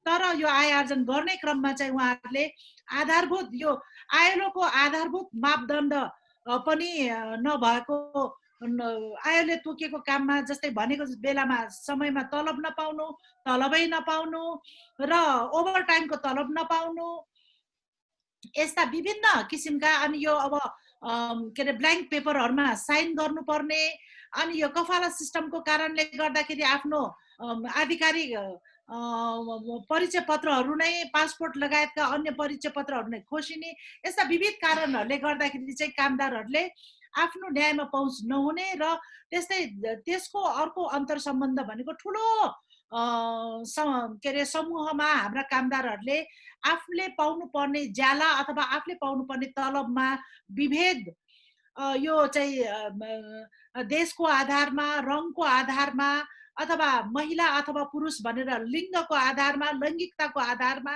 यस्ता विभेदहरू भोग्नु परेकै कारणले यो आजको कार्यक्रम यो 18 डिसेम्बरको सन्दर्भ पारेर हामीले राखेको पनि म यहाँलाई निवेदन गर्न चाहन्छु। र आजको यो छलफल र बहस पनि यही विषयमा यो तलब अथवा ज्यालामा नै केन्द्रित रहेर हामीले राखेका हौँ। र यसको के अरे पृष्ठभूमिमा चाहिँ विगत लामो समयदेखि विभिन्न अन्तर्राष्ट्रिय स्तरको ट्रेड युनियन र विभिन्न सामाजिक सङ्घ संस्था, एमएफए जस्तो संस्थाहरूले चाहिँ यसलाई एउटा अभियानको रूपमा, क्याम्पेनकै रूपमा राष्ट्रिय स्तरबाट, क्षेत्रीय स्तरबाट र अन्तर्राष्ट्रिय स्तरबाट यो अभियान हामीले सञ्चालन गरेका हौँ र यो अभियानको एउटा पाटो पनि रहेको छ।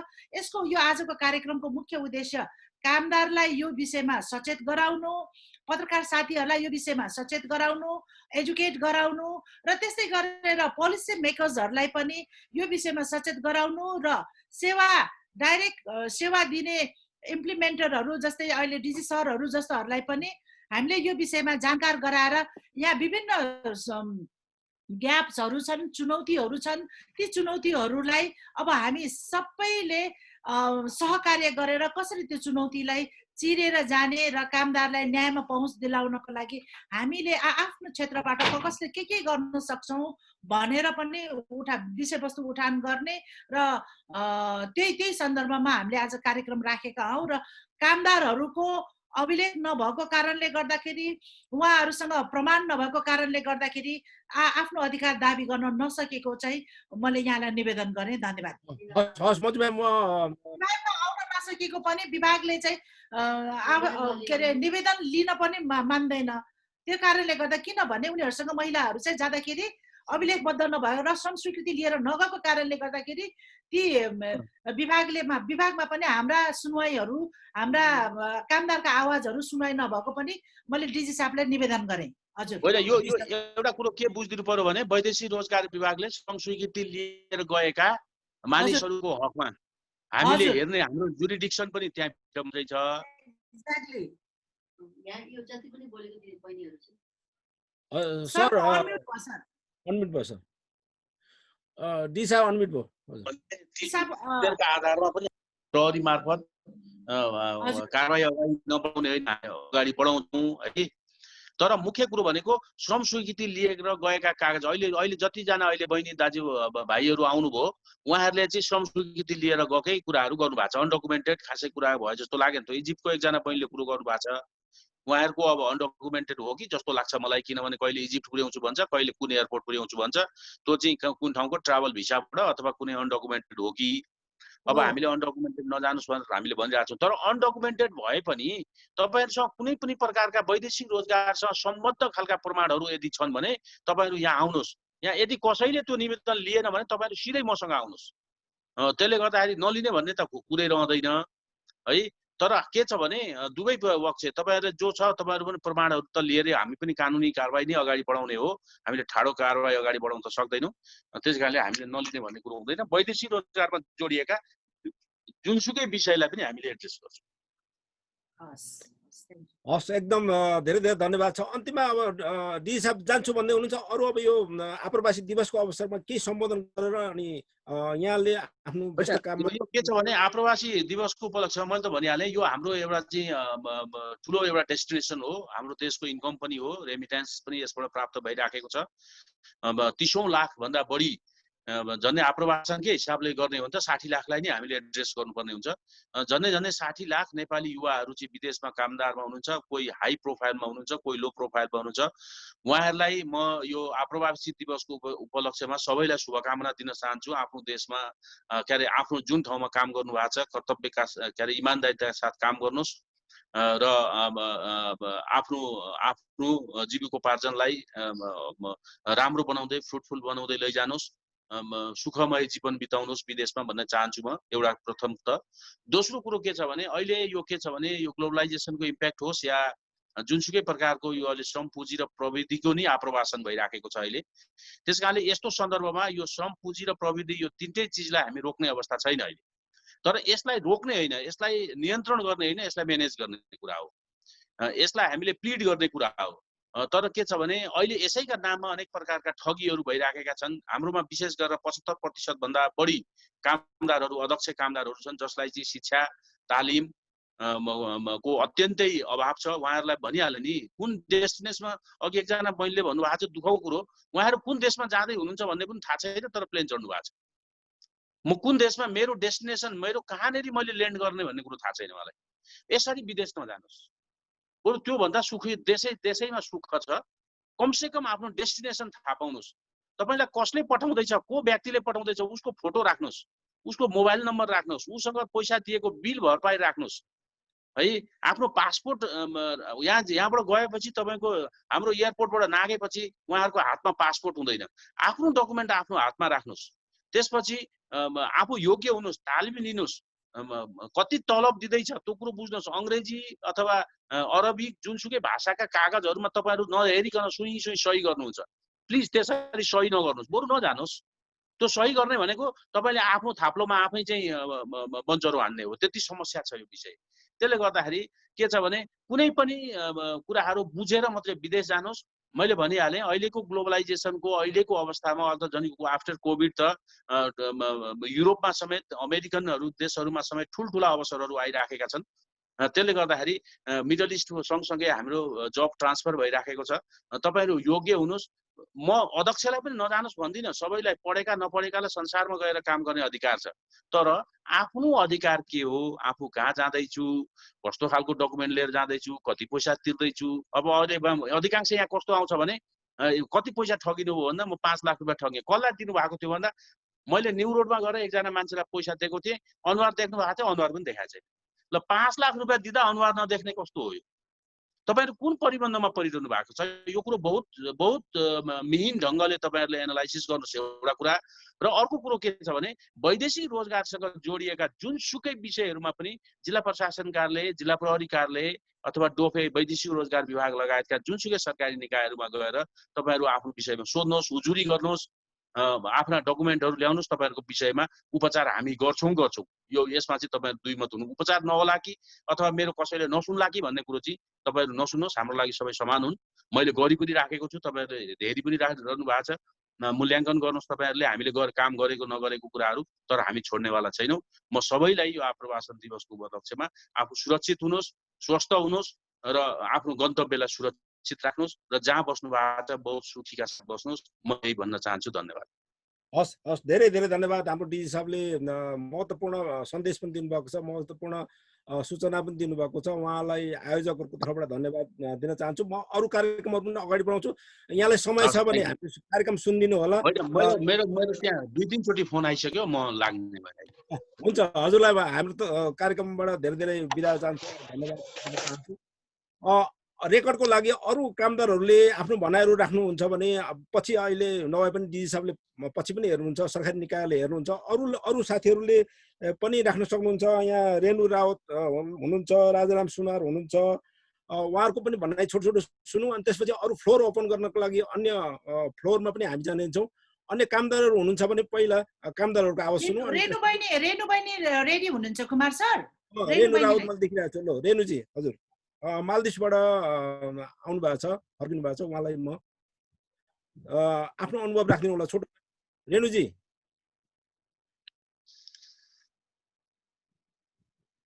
रेणु हुनुहुन्छ? रेणु हुनुहुन्न के अरे? हुनुहुन्छ भर्खरै हामीसँग बोल्दै हुनुहुन्थ्यो। म्युट होला उहाँको। सुन्नुभयो? हजुर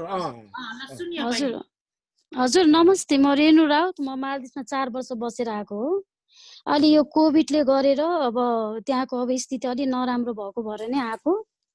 अब विदेश जान त अब मेरो बहिनीको थ्रुबाट म गएको 4 वर्ष त्यहीँ बसी। अब कोभिडले गर्दाखेरि यो 6 महिनासम्म स्यालेरीहरू पनि आधी स्यालेरी पनि दियो। अनि त्यो स्यालेरीको कारणले गर्दाखेरि पनि अब 2टा नानीहरू आफैले पढाउनु पर्ने, यताउति गर्नुपर्ने भएको भएर नै अहिले गाह्रो भएको भएर अनि फेरि त्यहाँको फेरि म्यामहरूले नै अब तिमीलाई हामीले टिकटहरू पनि दिन सक्दैनौ, अब तिम्रो अब नेपालमा जाऊ भनेर अब त्यस्तो कुरा गर्नुभयो।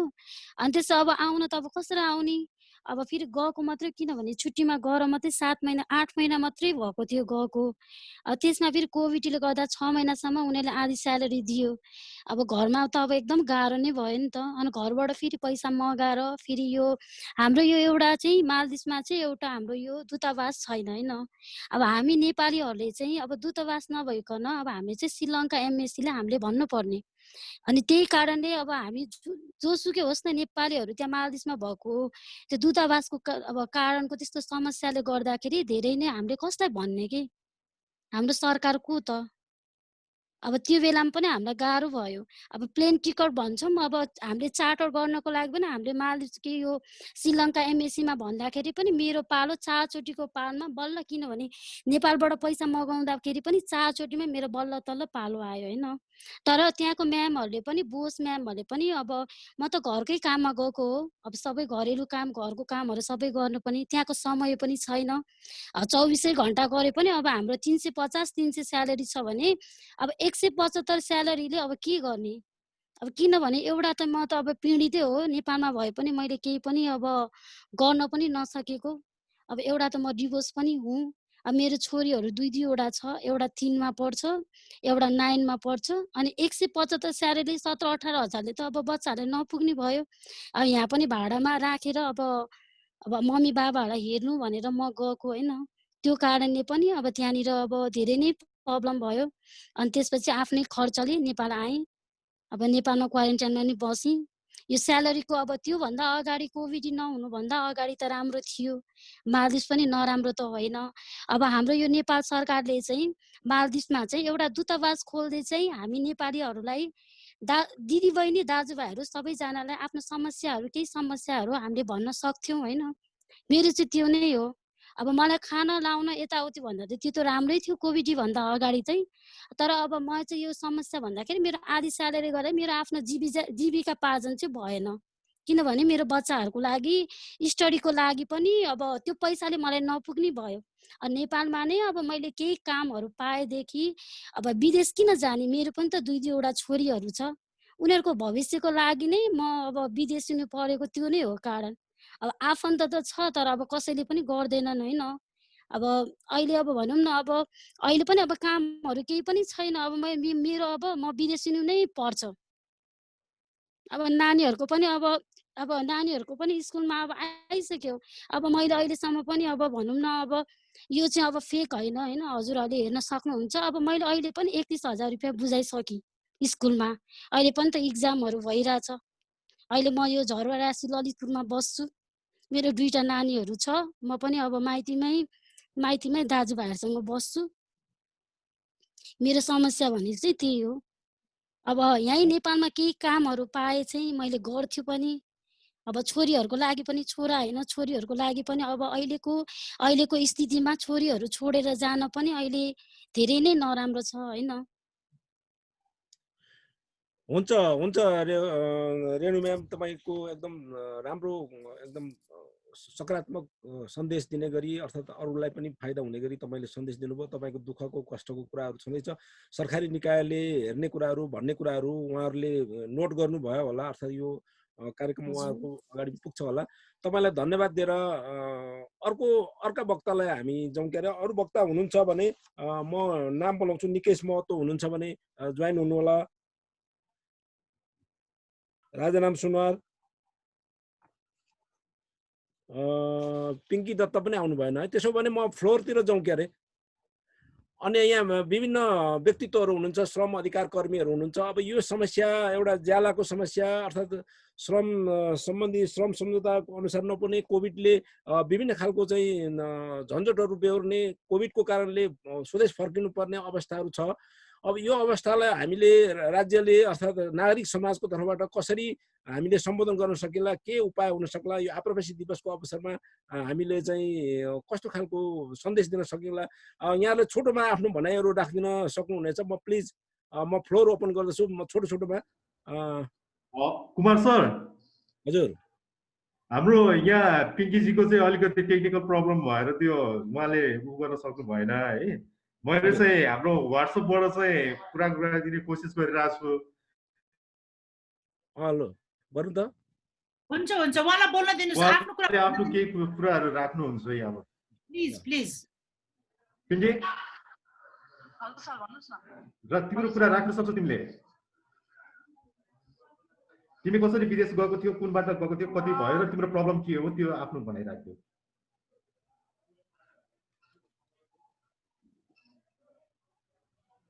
यहाँ पनि आएन त व्हाट्सएपमा पनि।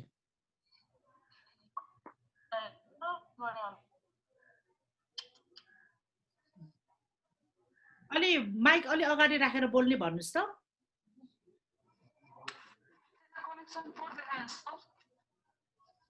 सुनिरहेछौँ हामीले, राख्थ्यौ त तिम्रो कुरा राख्थ्यौ, सुनिरहेछौँ।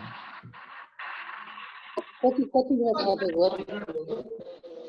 35 हो 35 40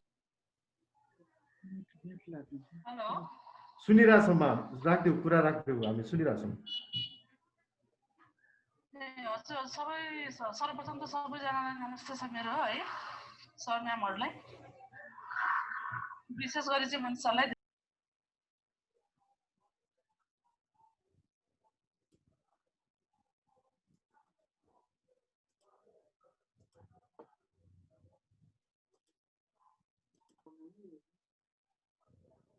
मनिषजी तपाईले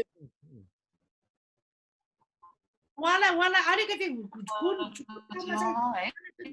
बस्नु लगाइदिनु न, अनस्टेबल भयो के।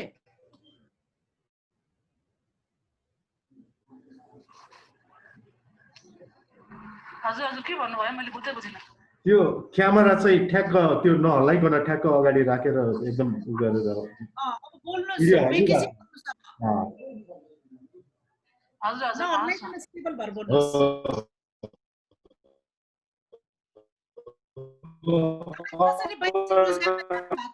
किन जानु भएको थियो र कस्तो रह्यो तपाईको वैदेशिक रोजगार भन्नुस्। राख्नुस्, अब राख्नुस्। त्यही त अब यस्तो कोभिडको टाइम परेको भएर धेरै नै मलाई मुस्किल भयो है, फर्किन मैले चाहे पनि फर्किन पाएको थिइनँ। टिकटको पनि प्रब्लम भएको थियो होइन, टिकटको प्रब्लम भएपछि अनि फेरि एम्बेसीले पनि राम्रो रेस्पोन्स नगर्ने, फोन पनि नउठाइदिने एम्बेसीबाट। अनि अब हामीले चाहिँ मैले चाहिँ अब त्यहाँ चाहिँ खास यस्तो हो, त्यहाँको काम चाहिँ अलि ठिक नलाएर फर्किनु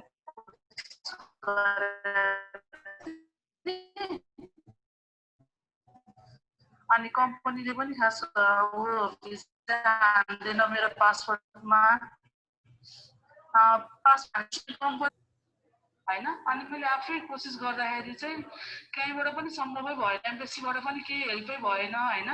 उहाँहरूले फोनै उठाइदिनु हुँदैन, राम्रो रेस्पोन्स चाहिँ गरिदिनु हुँदैन, टिकटको लागि पनि केही हेल्प गरिदिनुहुन्न। अनि अब व्यक्तिगत रूपमा पनि भेट्न चाहनुहुन्न कसैलाई पनि। म चाहिँ फेरि कुमलकोइन भन्ने एकदम गाउँमा परेको थियो सर। अनि त्यहाँ गएपछि चाहिँ गाउँमा अब आबुधाबी सबैजनालाई पनि मलाई 4-5 घन्टा लाग्ने, अनि गाडी पनि नपाउने होइन। अब त्यो गाडीको लागि पनि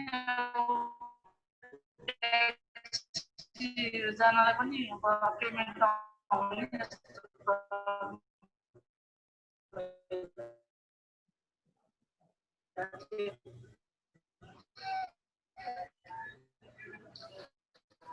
त्यही त। अब मलाई चाहिँ एनआरएनए सरहरूको आएको हो सर। अनि तपाईँले जति काम गर्नु भएको थियो त्यसको तलब पाउनु भयो कि भएन?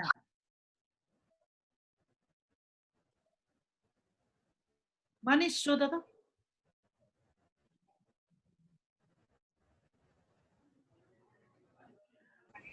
त्यसमा पनि अस्ति 2-3 महिनाको मात्रै मैले तलब पाएँ। अनि अब मार्च महिनाको त मलाई स्यालेरी नै दिएन कम्पनीबाट। अब मैले भन्दा पनि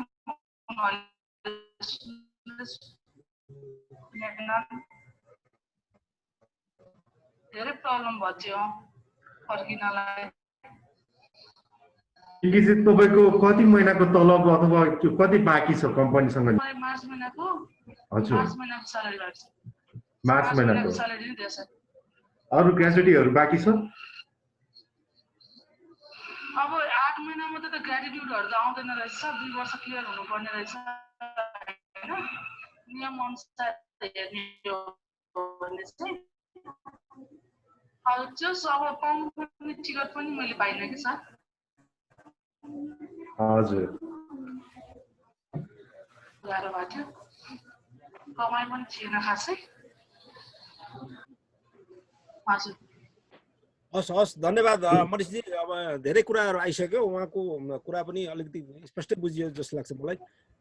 अन्य अब उहाँलाई स्मृति लामाजीले ह्यान्ड रेज गरिराख्नु भएको छ, उहाँले के भन्नु खोज्दै हुनुहुन्छ कि? के नाम भन्नुभयो?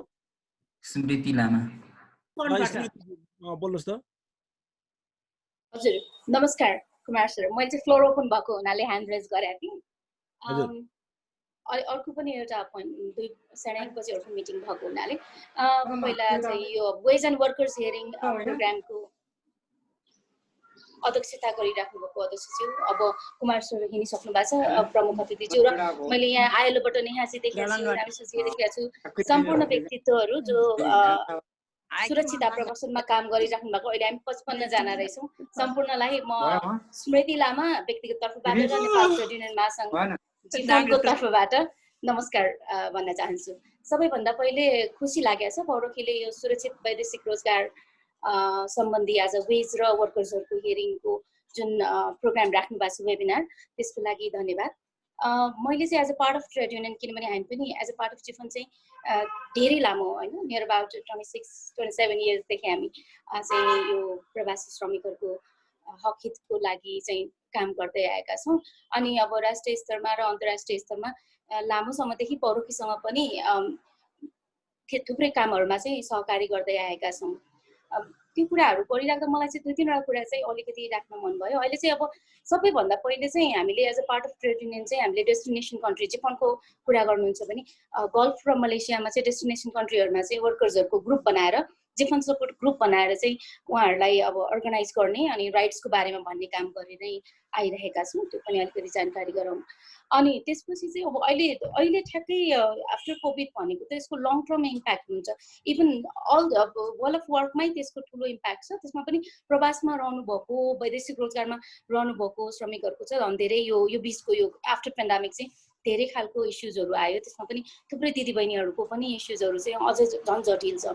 वेजको कुरा हेर्दाखेरि as a part of Nepali workers नै अब अरू डेस्टिनेसन कन्ट्रिजहरूमा जस्तो कतार लगायतको गल्फ चाहिँ हामी धेरै छौँ त्यहाँ पनि अब अकर्डिङ टु नेसनालिटी उहाँहरूको वेज फरकै भइ नै राखेको अवस्था।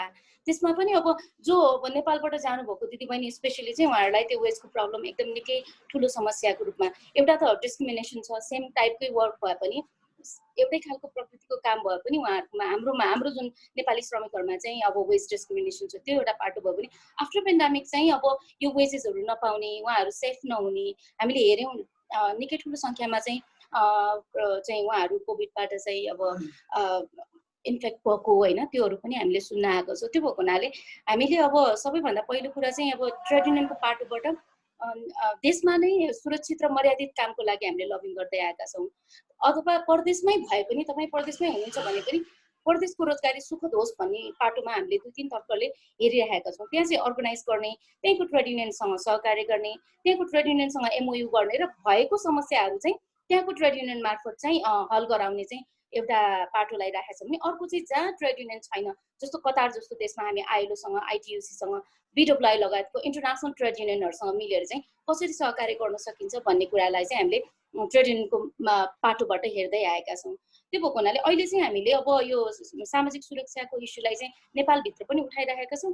जस्तो मलेसियामा अहिले सोक्सो प्रोग्राम चाहिँ फर द माइग्रेन्ट वर्कर्स पनि आएको छ। त्यो चाहिँ हामीले हाम्रो पाटोबाट चाहिँ त्यो वेलकमको पाटो रहेको छ। त्यसो भएको हुनाले डेस्टिनेसनमा जहाँ कन्ट्रीमा हुनुहुन्छ जस्तो मलेसिया जहाँ चाहिँ धेरै नेपालीहरू घनत्व भएको देशमा चाहिँ त्यो सोक्सो प्रोग्राम भनेर उहाँहरूले सोसल सेक्युरिटीमा इन्कर्पोरेट गर्नु भएको छ नेपाली माइग्रेन्ट वर्कर्सलाई चाहिँ त्यसमा चाहिँ कसरी वर्कर्सहरूको पहुँच पुर्याउने भन्ने कुरा चाहिँ हाम्रो मेन रहेको छ भने र नेपालमा पनि जो प्रवासबाट आउनुभएको श्रमिकहरूलाई चाहिँ कसरी सामाजिक सुरक्षाको दायरामा ल्याउने भन्ने कुरालाई चाहिँ महत्त्वपूर्ण रूपमा हामीले हेरेका छौँ।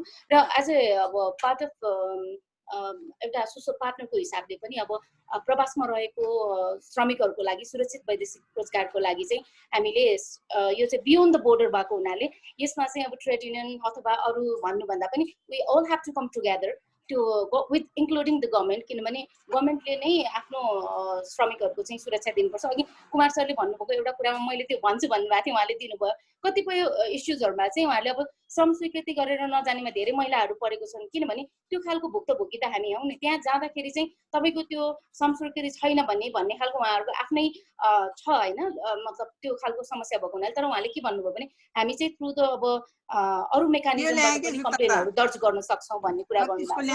त्यसलाई पनि म एप्रिसिएट गर्छु र अहिले जुन सरकारी डोफे लगायतको जुन इन्भल्भमेन्ट छ त्यसलाई चाहिँ हामीले अब as a part of trade union पनि त्यसलाई हामीले एप्रिसिएट गरेको छौँ र पुनः एकपटक यो प्रोग्राम सञ्चालन गर्नुभयो।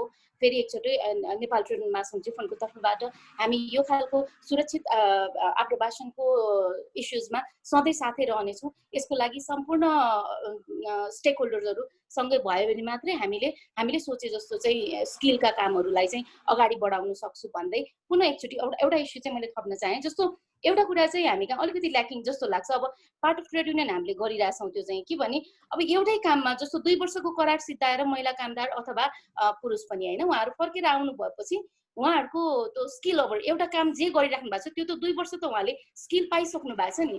त्यो भएको हुनाले यदि हामीले सर्टिफिकेसनको व्यवस्था नेपालमा अब हामीले अब अहिले चाहिँ सिटिभिटीसँग पनि सरोकार गर्ने कि भन्ने कुरा पनि थालनी गरिसकेका छौँ। त्यसको डिस्कसनको पाटो चाहिँ उग्रिसकेको छ। त्यो भएको हुनाले यदि उहाँहरूले त्यो जुन 2 वर्षको पिरियडमा नेपाल आएर यदि स्किल टेस्ट गराएर एज ए स्किल वर्कर्सको रूपमा पुनः उहाँ वैदेशिक रोजगारमा फर्किनुहुन्छ भने त्यही अनुसारको सेवा सुविधाहरू प्राप्त गर्नुहुन्छ भन्ने इस्युलाई पनि हामीले स्किललाई पनि सँगसँगै जोड्यौँ भने र त्यसको त्यो सर्टिफिकेसनको काम पनि सँगै बजायौँ भने चाहिँ पक्कै सहज हुन्छ र हामीले सोचे जस्तो अब सुरक्षित खालको वैदेशिक रोजगार हुनेछ भन्दै मलाई समय दिनुभयो त्यसको लागि धेरै धेरै धन्यवाद। केही छ भने पुनः हामी छलफलमा आउँछौँ। Thank you so much. संक्षिप्तमा आफ्नो भनाइ राखिदिनु भएकोमा यहाँलाई धन्यवाद छ। म अन्य सहभागीहरूमा हाम्रो रामेश्वर नेपाल सरले अलिकति कुरा राखिदिन म अनुरोध गर्छु। अनि आइएलओ र आइओएमबाट पनि कुरा राखिदिन म नेहा चौधरीजी र सारिका थापालाई पनि अनुरोध गर्छु। पहिला रामेश्वर सर अलिकति राखिदिनुहुन्छ। रामेश्वर नेपाल बिचमा यहाँ दिपेन्द्र शर्माजीले म पनि केही भन्न चाहन्छु भनिराख्नु भएको छ है। रामेश्वर सरले सुन्नु भएन कि जस्तो छ। यता खोलिराखेर दिपेन्द्र सरलाई बोल्न दिनु अनि रामेश्वर सरलाई बोल्न दिनु भन्छ। दिपेन्द्र सर अनि त्यसपछि रामेश्वर अनि रामेश्वर सर अनि त्यसपछि नेहाजी र सारिकाजीलाई दिनु होला। ल ठीक छ। Dipendra sir please. सबैजनालाई नमस्कार धन्यवाद। सुनिया छ मेरो आवाज सुनिया छ? एकदम सुनिया छ एकदम। हजुर अब यो सबभन्दा पहिले त यो इन्टरनेसनल माइग्रेसन डे सेलिब्रेसनको यो 2020 को उपलक्ष्यमा सबैलाई हार्दिक शुभकामना र बधाई। र यो आयोजना हामीले गर्यौं। अब यसमा एउटा कुरा राख्नुपर्ने मेरो आफ्नो तर्फबाट हुन त यहाँ उपस्थित भएका विज्ञहरू एक्सपर्टहरू यहाँ हुनुहुन्छ, उहाँहरूले आफ्नो कुराहरू राख्नु होला। तर मलाई 2-4 वटा कुरा के भन्न मन लागेको छ भने यसमा जस्तो अहिले यो वेस्ट थेफ्टको कुरा अनि त्यो भएर हिजो अस्ति जुन हामीले वर्कर्स हियरिङ गरिराखेका थियौं, अब अहिले आएर वेज हियरिङ गर्ने अब उद्देश्य के भन्दाखेरि जति पनि त्यो वेज थेफ्टहरू भएको छ तिनीहरूलाई हियरिङ गर्ने ठाउँहरू के त कस्तो किसिमको मोडालिटी हुन्छ जसले गर्दाखेरि त्यो जुन के भन्छ भने वेजहरू छ, जुन चोरी भएको वेजहरू छ, डिफ्रेन्ट मोडमा चोरी भएको छ, त्यो हिसाबले तिनीहरूको सुनवाई गरेर वास्तवमा राज्यले कसरी त्यसलाई एड्रेस गर्ने जसले गर्दाखेरि माइग्रेन्ट वर्कर्सले म्याक्सिमम भन्दा म्याक्सिमम बेनिफिट लिन सकोस् र उसको जुन सेफ फरेन इम्प्लोइमेन्ट हो त्यो डिग्निफाइड होस्, सेफ होस् हैन, त्यो हिसाबमा हो। अब यसमा अहिले हामीले हेर्दाखेरि स्पेशली अब यसलाई फोकस गरेर कोभिड-19 को पर्सपेक्टिभमा हामी कुरा गर्दाखेरि यो वेस्ट थेफ्टको कुराहरू अलिकति बढी आयो हैन।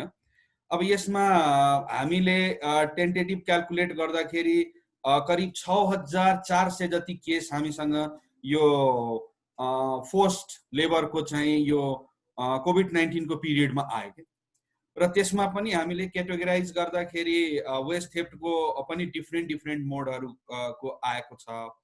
अब जेनरली यो चीजलाई एनालाइसिस गर्दाखेरि मेरो आफ्नो अथवा पौरखीको पर्सपेक्टिभबाट के लाग्छ भन्दाखेरि हामीलाई यसमा मेरो आफ्नो पर्सेप्सन पनि मेजरली चाहिँ स्यालेरीसँग रिलेटेड, किनभने कोभिड-19 को कारणले गर्दाखेरि माइग्रेन्ट वर्करहरूले जब चाहिँ लुज गर्नु र जब लुज गरिसकेपछि उनीहरूले अब त्यो जुन रेगुलर पारिश्रमिक छ त्यो नपाउनु एउटा कुरो छ।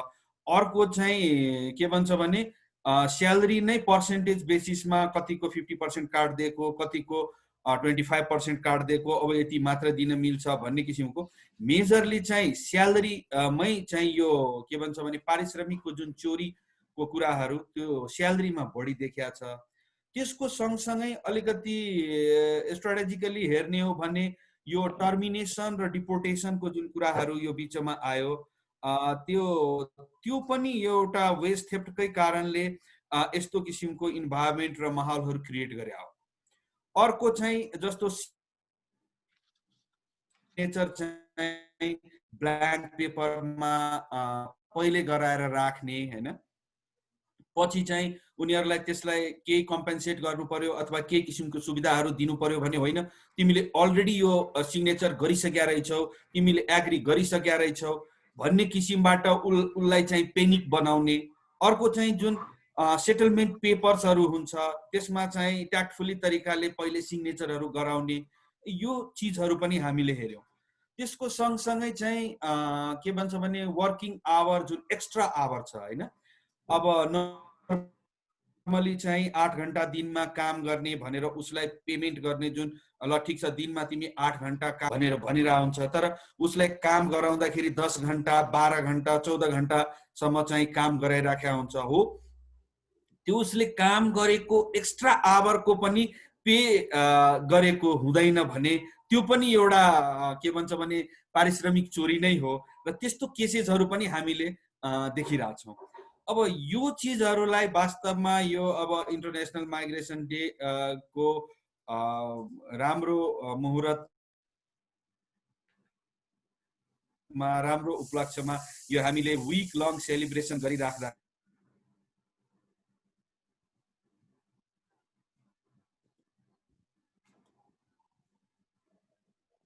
हजुर देविता सर, सिभिल सोसाइटिजका जुन लिडरहरू बसिराख्नु भएको छ, वास्तवमा यो चिजलाई कसरी अगाडि बढ्ने, कसरी यो हियरिङ भनेर हजुर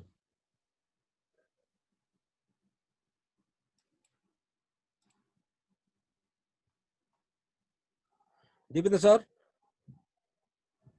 तपाईको आवाज सुन्दैन।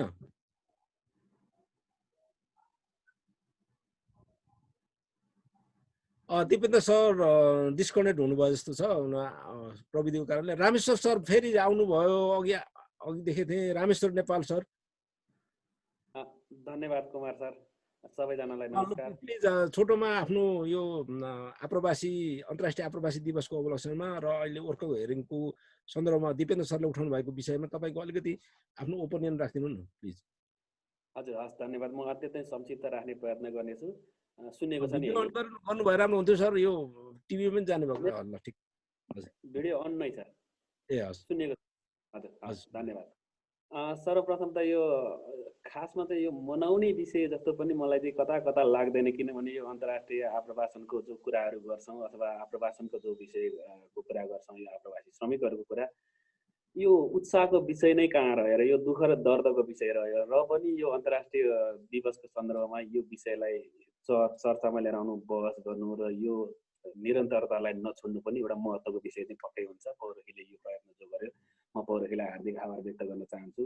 र जसले एकदमै थोरै हुनुहुन्छ होला जो रहरले पनि वैदेशिक रोजगारीमा जानुभयो होला, अधिकांश एकदमै ठुलो सङ्ख्याको र ठुलो मात्रामा चाहिँ बाध्यताको कारणले गर्दा वैदेशिक रोजगारीमा एउटा सपना बोकेर जानुभएकाहरूमाथि जुन किसिमले चुनौतीहरू भएका छन्, गम्भीर तवरका शोषणहरू भएका छन्, फोर्स लेबर भएको छ र ट्राफिकिङसम्मको चाहिँ ज्यादतीहरू भएका छन्, उहाँहरूमा परेको दुःखको सन्दर्भमा म दुःख व्यक्त गर्न चाहन्छु यति बेला। र आगामी वर्ष हामीले यो किसिमको दुःख व्यक्त गर्न नपरोस् भन्ने एउटा चाहना पनि व्यक्त गर्न चाहन्छु। म जम्मा दुईवटा कुरा मात्रै यहाँनिर व्यक्त गर्न चाहन्छु कि अहिले हाम्रो दिपेन्द्र सरले भनिरहनु भएको जो कुरा सुन्यौँ भनेको जो आप्रवासनमा गएर फर्केर आउनुभएकाहरूको उहाँहरूको कुराहरू सुनिरहँदाखेरिमा र म पनि करिब यो 10-15 वर्षको सन्दर्भमा मतलब यो दरबियानमा यो विषयमा काम गरिरहँदाखेरिमा चाहिँ एउटा मैले के देखेँ भने महानिर्देशकज्यूले अहिले जुन कुरा बताउनु भयो त्यसले एउटा ऊर्जा जगाएको छ। त्यो ऊर्जा कसरी जगायो त भन्दाखेरिमा एउटा अनुसन्धानमा म आफू संलग्न भइरहँदाखेरिमा 16,032 वटा उजुरी जो वैदेशिक रोजगार विभागमा परेको थियो, ती मध्ये चाहिँ कतिवटा फरफराक भए भनेर नै हामीले 1 बाई 1 केलाएर हेरेका थियौँ। त्यो केलाएर हेर्ने क्रममा चाहिँ 72% उजुरीहरू चाहिँ नि फरफराकै नभएको, त्यो फरफराक नभएको पनि कति समयसम्मको भन्दाखेरिमा 2059 सालदेखिका चाहिँ उजुरीहरू चाहिँ नि पेन्डिङमा रहेका 15 वर्षसम्म पनि फरफराक नभएका रेकर्डहरूलाई चाहिँ केलाएर हेरिरहँदाखेरिमा र न्यायमा पहुँचमा विभिन्न चुनौतीहरू छ, जसका विषयमा अझ विशेष गरेर महिलाहरूको सन्दर्भमा अझ थप चुनौतीहरू छ। ती विषयमा मन्जुजीले बताइसक्नु भएको कारणले गर्दा म दोहोऱ्याउन चाहन्न। तर जो जति वैदेशिक रोजगार विभागमै पुग्नुभयो, उहाँहरूले उजुरी त्यहाँ दर्ता गर्नुभयो। विभागले उजुरी दर्ता नगर्ने प्रकृतिका पनि केही उजुरीहरू होलान् अथवा गुनासाहरू थिए होलान्, तर दर्ता भएका उजुरीहरू मध्येमा पनि 72% भन्दा बढी चाहिँ 15 वर्षदेखिबाट चाहिँ फरफराक नभएको सन्दर्भमा आज जो आदरणीय महानिर्देशकजीले जुन कुरा बताउनु भयो, मेरो अफिसको स्टाफहरूले म्यान पावर कम्पनीलाई फोन गर्छ भने किन गर्ने, फोन गर्ने कुरै होइन, उजुरी दर्ता गर्ने कुरा हो। त्यो चिज मेरो स्टाफले गरेनन् भने सोझै म कहाँ आउनुहोस् भनेर जो मोबाइल नम्बर समेत पनि दिनुभयो। कतिपय अवस्थामा वैदेशिक रोजगार विभागका जुन पर्फर्मेन्स छ त्यसको विषयमा आलोचना पनि गरियो होला। त्यो आलोचनाको उद्देश्य खुइल्याउने रहेन। हामीहरूको विभागले राम्रोसँग काम गरोस् र दुःख दर्दमा परेकाहरूलाई न्याय दियोस् भन्नका खातिर हामी अभियन्ताहरूले काम गरिरहेको सन्दर्भमा आज कुमार सरले जुन कुरा बताउनु भयो, म उहाँलाई हार्दिक आभार व्यक्त गर्न चाहन्छु। कतिपय टेलिभिजन सोहरूमा कुमार सर र म आफै प्यानलमा हुँदाखेरिमा हामी एक आपसमा वाद विवाद प्रतिवाद पनि नगरेको होइन, तर आज चाहिँ म उहाँलाई आभार व्यक्त गर्न चाहन्छु। र उहाँको नेतृत्वमा विभागले जुन पछिल्लो समयमा जुन यो एक किसिमको कानुन उल्लङ्घन गर्ने, ठग्ने, नियन्त्रण राख्ने नियत राख्ने जो रिक्रुटर बिचौलियाहरूमाथि जुन किसिमको चाहिँ एउटा अपरेसन नै गरेको छ, त्यसमा नै म कुमार सरलाई हार्दिक आभार व्यक्त गर्न चाहन्छु। र म यति बेला मैले टुङ्ग्याउन लागेँ र उहाँले आज यो कुरा बताइरहनु भएकोमा म उत्साहिरहेको छु र उहाँलाई आभार व्यक्त गरिरहँदाखेरिमा फेरि पनि केही डिजी साहबहरू, सबै डिजी साहबहरू उस्तै रहनु भएन। गत हप्ता मात्रै हामीले एउटा समाचार सुन्यौँ कि डिजी साहब चाहिँ नि विशेष अदालतबाट चाहिँ नि कारबाही सजाय उहाँलाई प्रमाणित भयो भनेर। भनेपछि केही डिजी साहबहरू राम्रो भएको सन्दर्भमा चाहिँ अहिले उहाँले जुन चाहिँ एउटा प्रतिबद्धता व्यक्त गर्नुभयो, आह्वान गर्नुभयो, सङ्घ संस्थालाई समेत पनि आह्वान गर्नुभयो, त्यसको चाहिँ म सराहना गर्दै आगामी यो किसिमको समस्याहरू न्यायमा पहुँच होस्। र आजको मुख्य विषय भनेको चाहिँ मुख्य वैदेशिक रोजगारीमा जानुको मुख्य कारण भनेको चाहिँ कमाइ गर्न जाने हो। कमाइ गर्ने कुरा त पर, अरू किसिमका ज्यादतीहरूमा परेका समेतहरूको पनि न्यायमा पहुँच चाहिँ उहाँले सुनिश्चित गर्ने जुन कुरा गर्नुभयो, उहाँलाई आभार व्यक्त गर्दै आजको यो महत्त्वपूर्ण कार्यक्रम जो पोरखीले आयोजना गरेर मलाई पनि बोल्ने अवसर दियो, त्यसको लागि पनि आभार व्यक्त गर्न चाहन्छु। धन्यवाद। एकदम धन्यवाद छ। म अब एकदम हामीसँग धेरै वक्ता हुनुहुन्न। म अन्तर्राष्ट्रिय श्रम सङ्गठन आइएलओका नेहा चौधरीज्यूलाई अन्तर्राष्ट्रिय आप्रवासी दिवसको अवसरमा आफ्नो केही शुभकामना मन्तव्य राख्दिन म अनुरोध गर्छु। नेहा चौधरीजी। हजुर, धन्यवाद कुमारजी र आयोजक साथीहरूलाई चाहिँ मलाई पनि केही शब्द राख्दिन मलाई मौका दिनुभएकोमा म धेरै धेरै धन्यवाद भन्न चाहन्छु। र रामेश्वरजीले अघि नै भन्नुभएको जस्तो अब मनाउने भन्दा पनि हामीले चाहिँ सायद अब यो दिनलाई चाहिँ हाम्रो जुन आप्रवासी श्रमिकहरूले जुन गर्ने एउटा योगदान छ त्यसलाई सम्झिनलाई भए पनि यो दिन चाहिँ हामीले सायद अब मनाउनु पर्ने। अब अहिले त दिनभन्दा पनि अब त हप्तै हुन थालिसकेको छ होइन। अनि अब त्यो गर्दा जाँदाखेरि चाहिँ अब धेरै कुराहरू त अगाडि नै आइसकेका छन्, अब जसमा चाहिँ अब मैले सायद त्यो कुराहरू फेरि दोहोऱ्याइरहनु पर्ने जस्तो म ठान्दिनँ। र विशेष गरी अब जस्तो मन्जुजीले भन्नुभएको जस्तो न्यायसम्मको पहुँचमा धेरै चुनौतीहरू छन् र विशेष गरी महिलाहरूको लागि चाहिँ हाम्रै संयन्त्रले गर्दाखेरि चाहिँ के कस्तो धेरै चुनौतीहरू परेको अवस्थामा चाहिँ अब हामीले के गर्ने त अगाडि बढ्दाखेरि भन्ने चाहिँ अब सायद हाम्रो माइग्रेसन त्यो गभर्नेन्स जुन एउटा सिस्टम छ त्यो चाहिँ अब प्रोसिजरलबाट अलिकति ह्युमन राइट्स बेस्ड बनाउनु पर्ने जरुरी छ कि, र त्यो क्रममा चाहिँ अब हामीले कसरी चाहिँ सबै सरोकारवालाहरूलाई चाहिँ संलग्न गराएर अगाडि बढ्न सक्छौँ भन्ने चाहिँ एकदमै जरुरी देखिन्छ। र त्यो न्यायसम्मको पहुँचसम्म नै नपुग्ने अवस्था बनाउने, जहाँ चाहिँ अब हामीले प्री डिसिजन लेभलदेखि नै इन्टरभेन्सनहरू गर्न थाल्नुपर्ने चाहिँ देखिन्छ। म अहिले त्यो धेरै कुराहरू दोहोऱ्याउँदिनँ र म यति भन्दै म सबै आयोजक साथीहरूलाई चाहिँ धेरै धेरै धन्यवाद भन्न चाहन्छु। एकदम धन्यवाद छ नेहा चौधरीजी। अब म अन्तर्राष्ट्रिय आप्रवासी सङ्गठन आइओएम का प्रतिनिधि हुनुहुन्छ सारिका थापा, उहाँलाई पनि संक्षिप्तमा आफ्नो शुभकामना मन्तव्य राखिदिनको लागि अनुरोध गरेँ। सारिका थापाजी हजुर।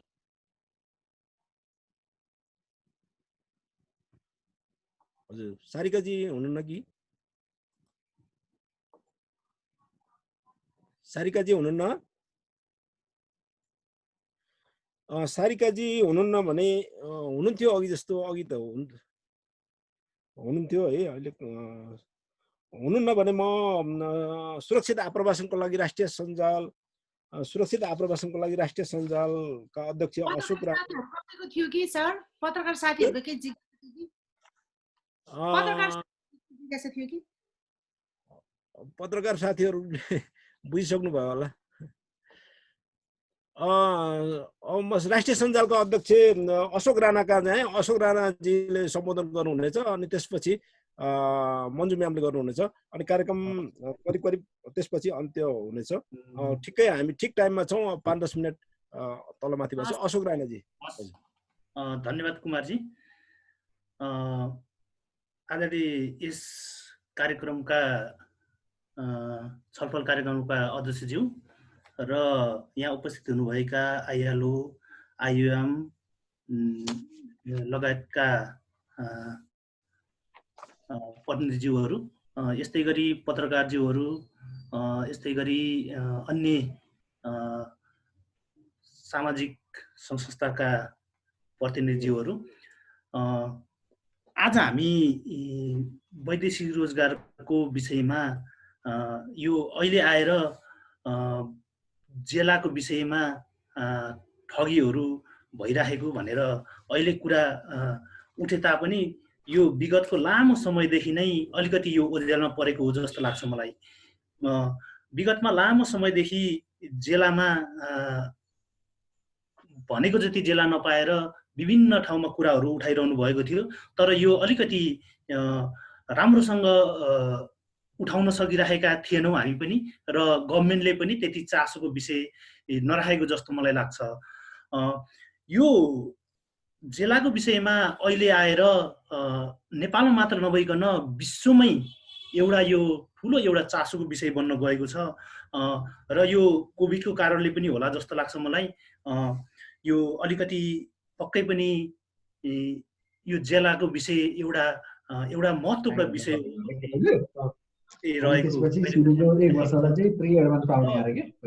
यो ज्यालाको विषयमा कुरा गर्नु पर्दाखेरि पक्कै पनि अहिले पनि नउठेको होइन। हाम्रो कामदारहरूको ज्यालाको विषयमा कुरा गर्दाखेरि पहिलेदेखि पनि अब भने जतिको जेलाहरू नपाउने, पाएकोले पनि केही पर्सेन्ट ज्यालाहरू उहाँहरूले कम पाउने गर्ने कुराहरूको पहिले पनि यो उठिरहेको कुरा थियो, र यसको विषयमा हामी पनि यसलाई निरन्तर कुरा उठाइरहेका थियौँ। तर ग्लोबल्ली रूपमा यसको विषयमा उठेको यो अहिले कोभिड पछि अलि यो मुद्दाकै विषयमा अगाडि आएको छ, र यो पक्कै पनि यो एउटा राम्रो यो हाम्रो लागि अवसर पनि हो। जेलाको विषयमा हामी कुरा राख्नुपर्छ भनेर हामी पक्कै पनि यो हामी अगाडि बढ्नुपर्छ जस्तो लाग्छ। यो विगतमा केही लामो समय मैले 1-2टा उदाहरण तपाईहरुसँग म राख्न चाहन्छु। हाम्रो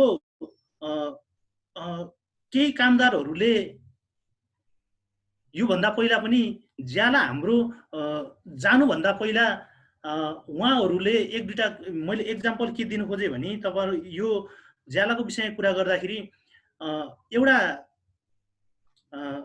वैदेशिक रोजगारमा जान लागेको व्यक्तिले मलाई कल गरेर भन्नुभएको थियो, उहाँले म वैदेशिक रोजगारमा जान लागे तर मलाई 3 महिनाको ज्याला दिइदैन रे, अब म के गर्नु, म वैदेशिक रोजगार जाउँ कि घर फर्किऊ भनेर मलाई भन्नुभएको थियो।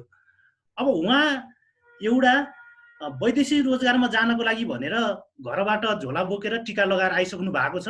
एयरपोर्टमा पुगेर ल अब जाने, आज जाने, साँझ जाने भन्दाखेरि उहाँलाई मेन पावरबाट जब उहाँलाई पासपोर्ट दिएर अब जान तयारी भनेर बोलाउनु भयो, त्यति बेला उहाँलाई जेला भन्दाखेरि तपाईले वहाँ गएपछि 3 महिनाको जेला पाउनुहुन्न भन्ने कुरा थियो।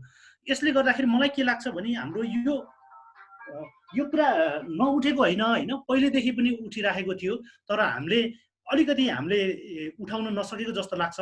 अहिले यो कुराहरू उठेको छ र यो ज्यालाको कुरा गर्दाखेरि यो मलाई कस्तो लाग्छ भने हाम्रो यो दिगो विकासका लक्ष्यहरूमा पनि यो 10 पोइन्टमा 10.1 र 3 मा कुरा उठेको 10.1 र 4 मा यो ज्याला सम्बन्धी आर्थिक यो ओहोरको होइन सामाजिक सुरक्षाको नीतिको अपनाउनु पर्ने भन्ने कुराहरू उठेको छ। यो यो यो दिगो विकासको लक्ष्यमा पनि पक्कै पनि हाम्रो यो हाम्रो 2030 सम्ममा 2030 सम्ममा र यसको आय वृद्धि दरलाई राष्ट्रिय औसतको उच्च हासिल गर्ने र कायम राख्ने भन्ने हिसाबको यसले यो गरेको समेटेको छ। त्यस्तै गरी हाम्रो यो वैदेशिक रोजगार नीतिको कुराले पनि अलिकति के छोएको छ भने वैदेशिक रोजगार ऐन 2064 ले पनि यो हाम्रो 55 नम्बरमा यसले हाम्रो केही करारको कुराहरू होइन यो जस्तो पारिश्रमिक सेवा सुविधा पाउने कुराहरू गरेको छ होइन। यो पनि पक्कै एउटा हाम्रो यसले पनि हामीलाई पक्कै पनि दिशानिर्देश गरेको छ। हामीले यो वैदेशिक रोजगार नीतिकोलाई पनि हामी अलिकति यसलाई पनि ख्याल गर्नुपर्छ जस्तो लाग्छ। यस्तै गरी अब हाम्रो यस्तै गरी अन्य कुराहरूमा अर्को कुरा मैले एउटा लास्ट कुरा के जोडेँ भने यो पोइन्टमा हामीले अहिले अब जुन यो सुरक्षित व्यवस्थित र नियमित आप्रसनका लागि भनेर यो हाम्रो भन्दाखेरि हामी global compact on migration GCM भन्छौँ होइन। यसले पनि के कुरा उठाएको छ भने पोइन्टहरू हुन यसको पनि अब 22-23 वटा पोइन्ट छन्। त्यसमध्ये यसले 23 नम्बरको पोइन्टले यसले अलि धेरै कुराहरू समेटेको छ। त्यसमा सुरक्षित व्यवस्थित र नियमित आप्रवासनको कुरा गरेको छ। यो भित्र पनि हाम्रो पक्कै पनि यो ज्यालाहरूको कुरा समेट्छ भन्ने कुराहरू मलाई लागिरहेको छ। र यसमा पनि हाम्रो नेपाल पनि पक्ष राष्ट्र भएर हाम्रो अहिले गएको के अरे मार्कासकोमा पनि हाम्रो प्रतिनिधिहरूले यसलाई स्वीकारिसक्नु भएको छ। पक्कै पनि यसलाई पनि हामीले अलिकति मध्यनजर गर्नुपर्छ होला जस्तो लाग्छ। र अर्को मैले अब म धेरै कुरा तपाईँहरूमा भन्न चाहिनँ। हामी अहिले अन्तर्राष्ट्रिय आप्रवासन दिवसको सप्ताहव्यापी हामी कार्यक्रममा छौँ। यसमा हामी निरन्तर रूपमा छलफलमा रहिरहेका छौँ। र मलाई धेरैले उ गरिसक्नु भएको छ। अघि हाम्रो वैदेशिक रोजगारका महानिर्देशक विभागका महानिर्देशकज्यूले जुन कुरा राख्नुभयो एकदमै म उहाँको यो कुराप्रति म एकदम सराहनीय छु। र उहाँले जुन हाम्रो यो अहिलेको आजको कार्यक्रममा जुन यो प्रतिबद्धता र यो आह्वान जस्तो गर्नुभयो देखाउनु भयो उहाँलाई हाम्रो महानिर्देशकज्यूलाई म धेरै धेरै धन्यवाद दिन चाहन्छु।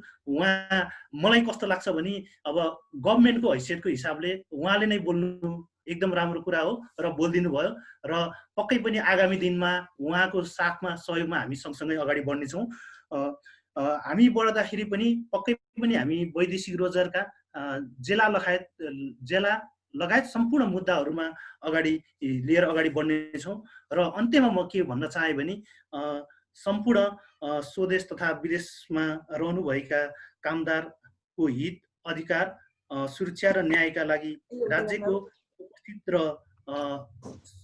सम्पूर्ण सरकारहरूको सामान्य र सहकार्य आवश्यक छ। यति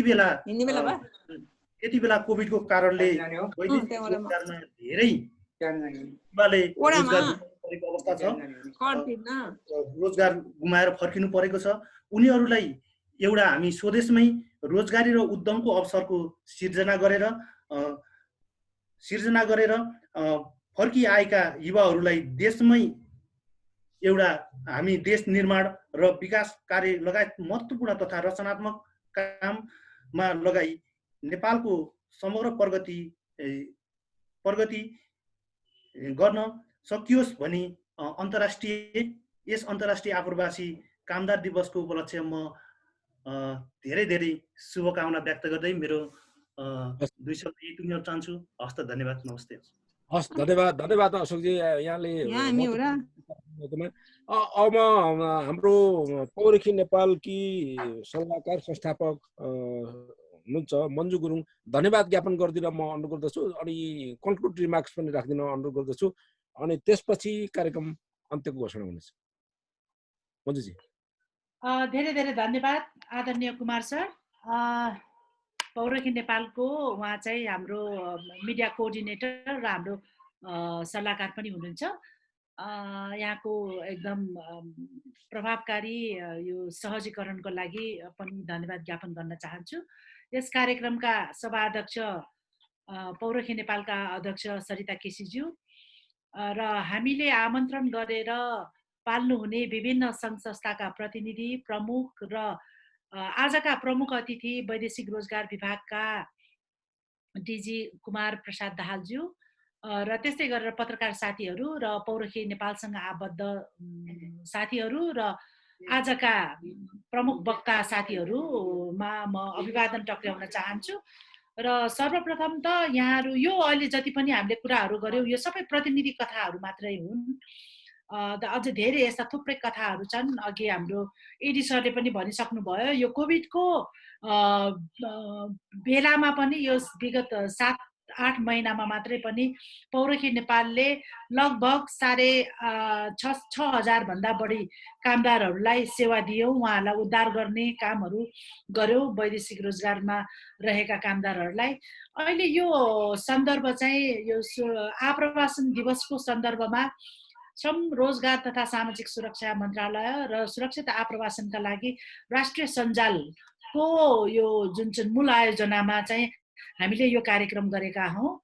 र आज यो 16 तारिकको दिनमा पौरखी नेपालले हाम्रो लामो परम्परा छ कि यो कामदारका सुनवाई कार्यक्रम अन्तर्गत चाहिँ विविध विषयहरूलाई समेटेर हामीले सुनवाई कार्यक्रमहरू गर्छौँ।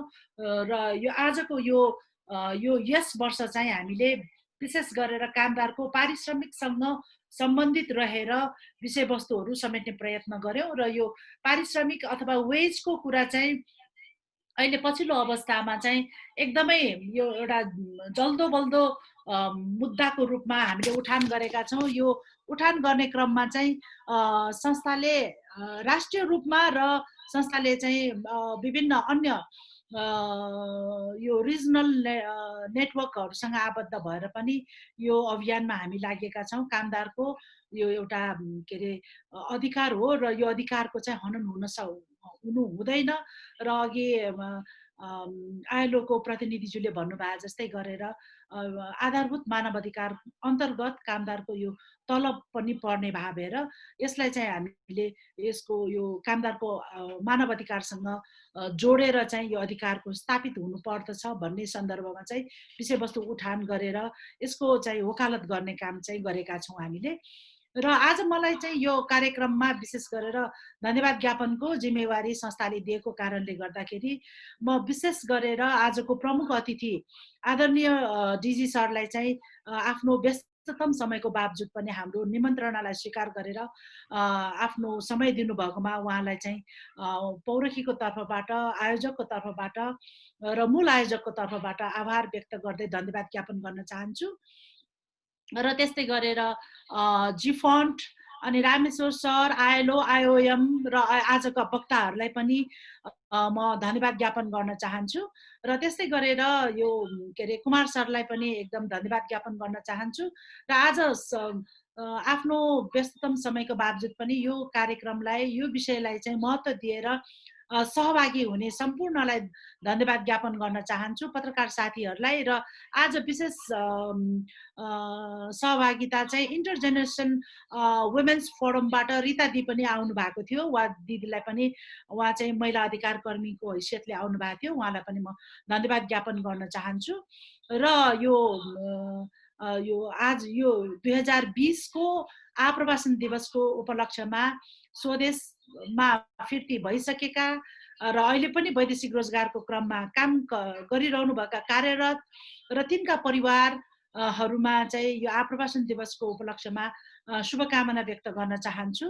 र त्यस्तै गरेर सम्पूर्णलाई चाहिँ स्वस्थ रहन र सुरक्षित रहन पनि आग्रह गर्दै यो कार्यक्रममा पाल्नुहुने समग्र प्रत्यक्ष अप्रत्यक्ष रूपमा अहोरात्र खट्ने साथीहरूलाई, आइटीमा रहनुभएका हाम्रा के अरे एनएनएसएमको स्वर्णजी र सन्तोषजी, मनिष अनि त्यस्तै गरेर सुभाषजी लगायत सम्पूर्णलाई पनि पर्दा पछाडिका हिरोहरूलाई पनि म व्यक्तिगत तर्फबाट र आयोजकको तर्फबाट आभार व्यक्त गर्दै धन्यवाद ज्ञापन गर्न चाहन्छु र विशेष आभार र धन्यवाद चाहिँ कुमार सरलाई दिँदै मेरो आफ्नो भनाइहरू यही राख्न चाहन्छु। धन्यवाद। ल त अब आज धन्यवाद मन्जु म्याम। अनि अध्यक्षज्यू आजको पौरखी नेपालकी अध्यक्ष सरिता केसीज्यूले यो आजको कार्यक्रम सकिएको घोषणा गरिदिन हुन मलाई भन्नुभएको हुनाले तपाईहरू सबैलाई मन्जु म्यामले पनि धन्यवाद दिनुभयो। तपाईहरू सबैलाई धन्यवाद दिँदै यो कार्यक्रम इन्डिजिनियस टेलिभिजनबाट पनि भोलि 18 डिसेम्बर 18 को दिन प्रसारण हुने जानकारी गराउँदै म पनि बिदा चाहन्छु। मलाई मौका दिनुभयो, अवसर दिनुभयो, यसको लागि मन्जु म्याम पौरखी नेपालसँग सधैँ सहकार्य हुने विश्वास दिलाउँदै बिदा चाहन्छु सबैलाईबाट। नमस्कार। नमस्कार। धन्यवाद।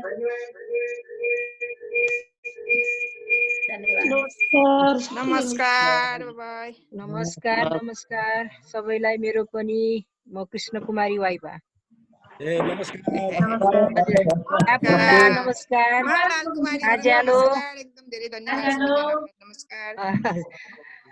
हस् बाइ बाइ सबैलाई ह्यापी आजको डे भन्छु।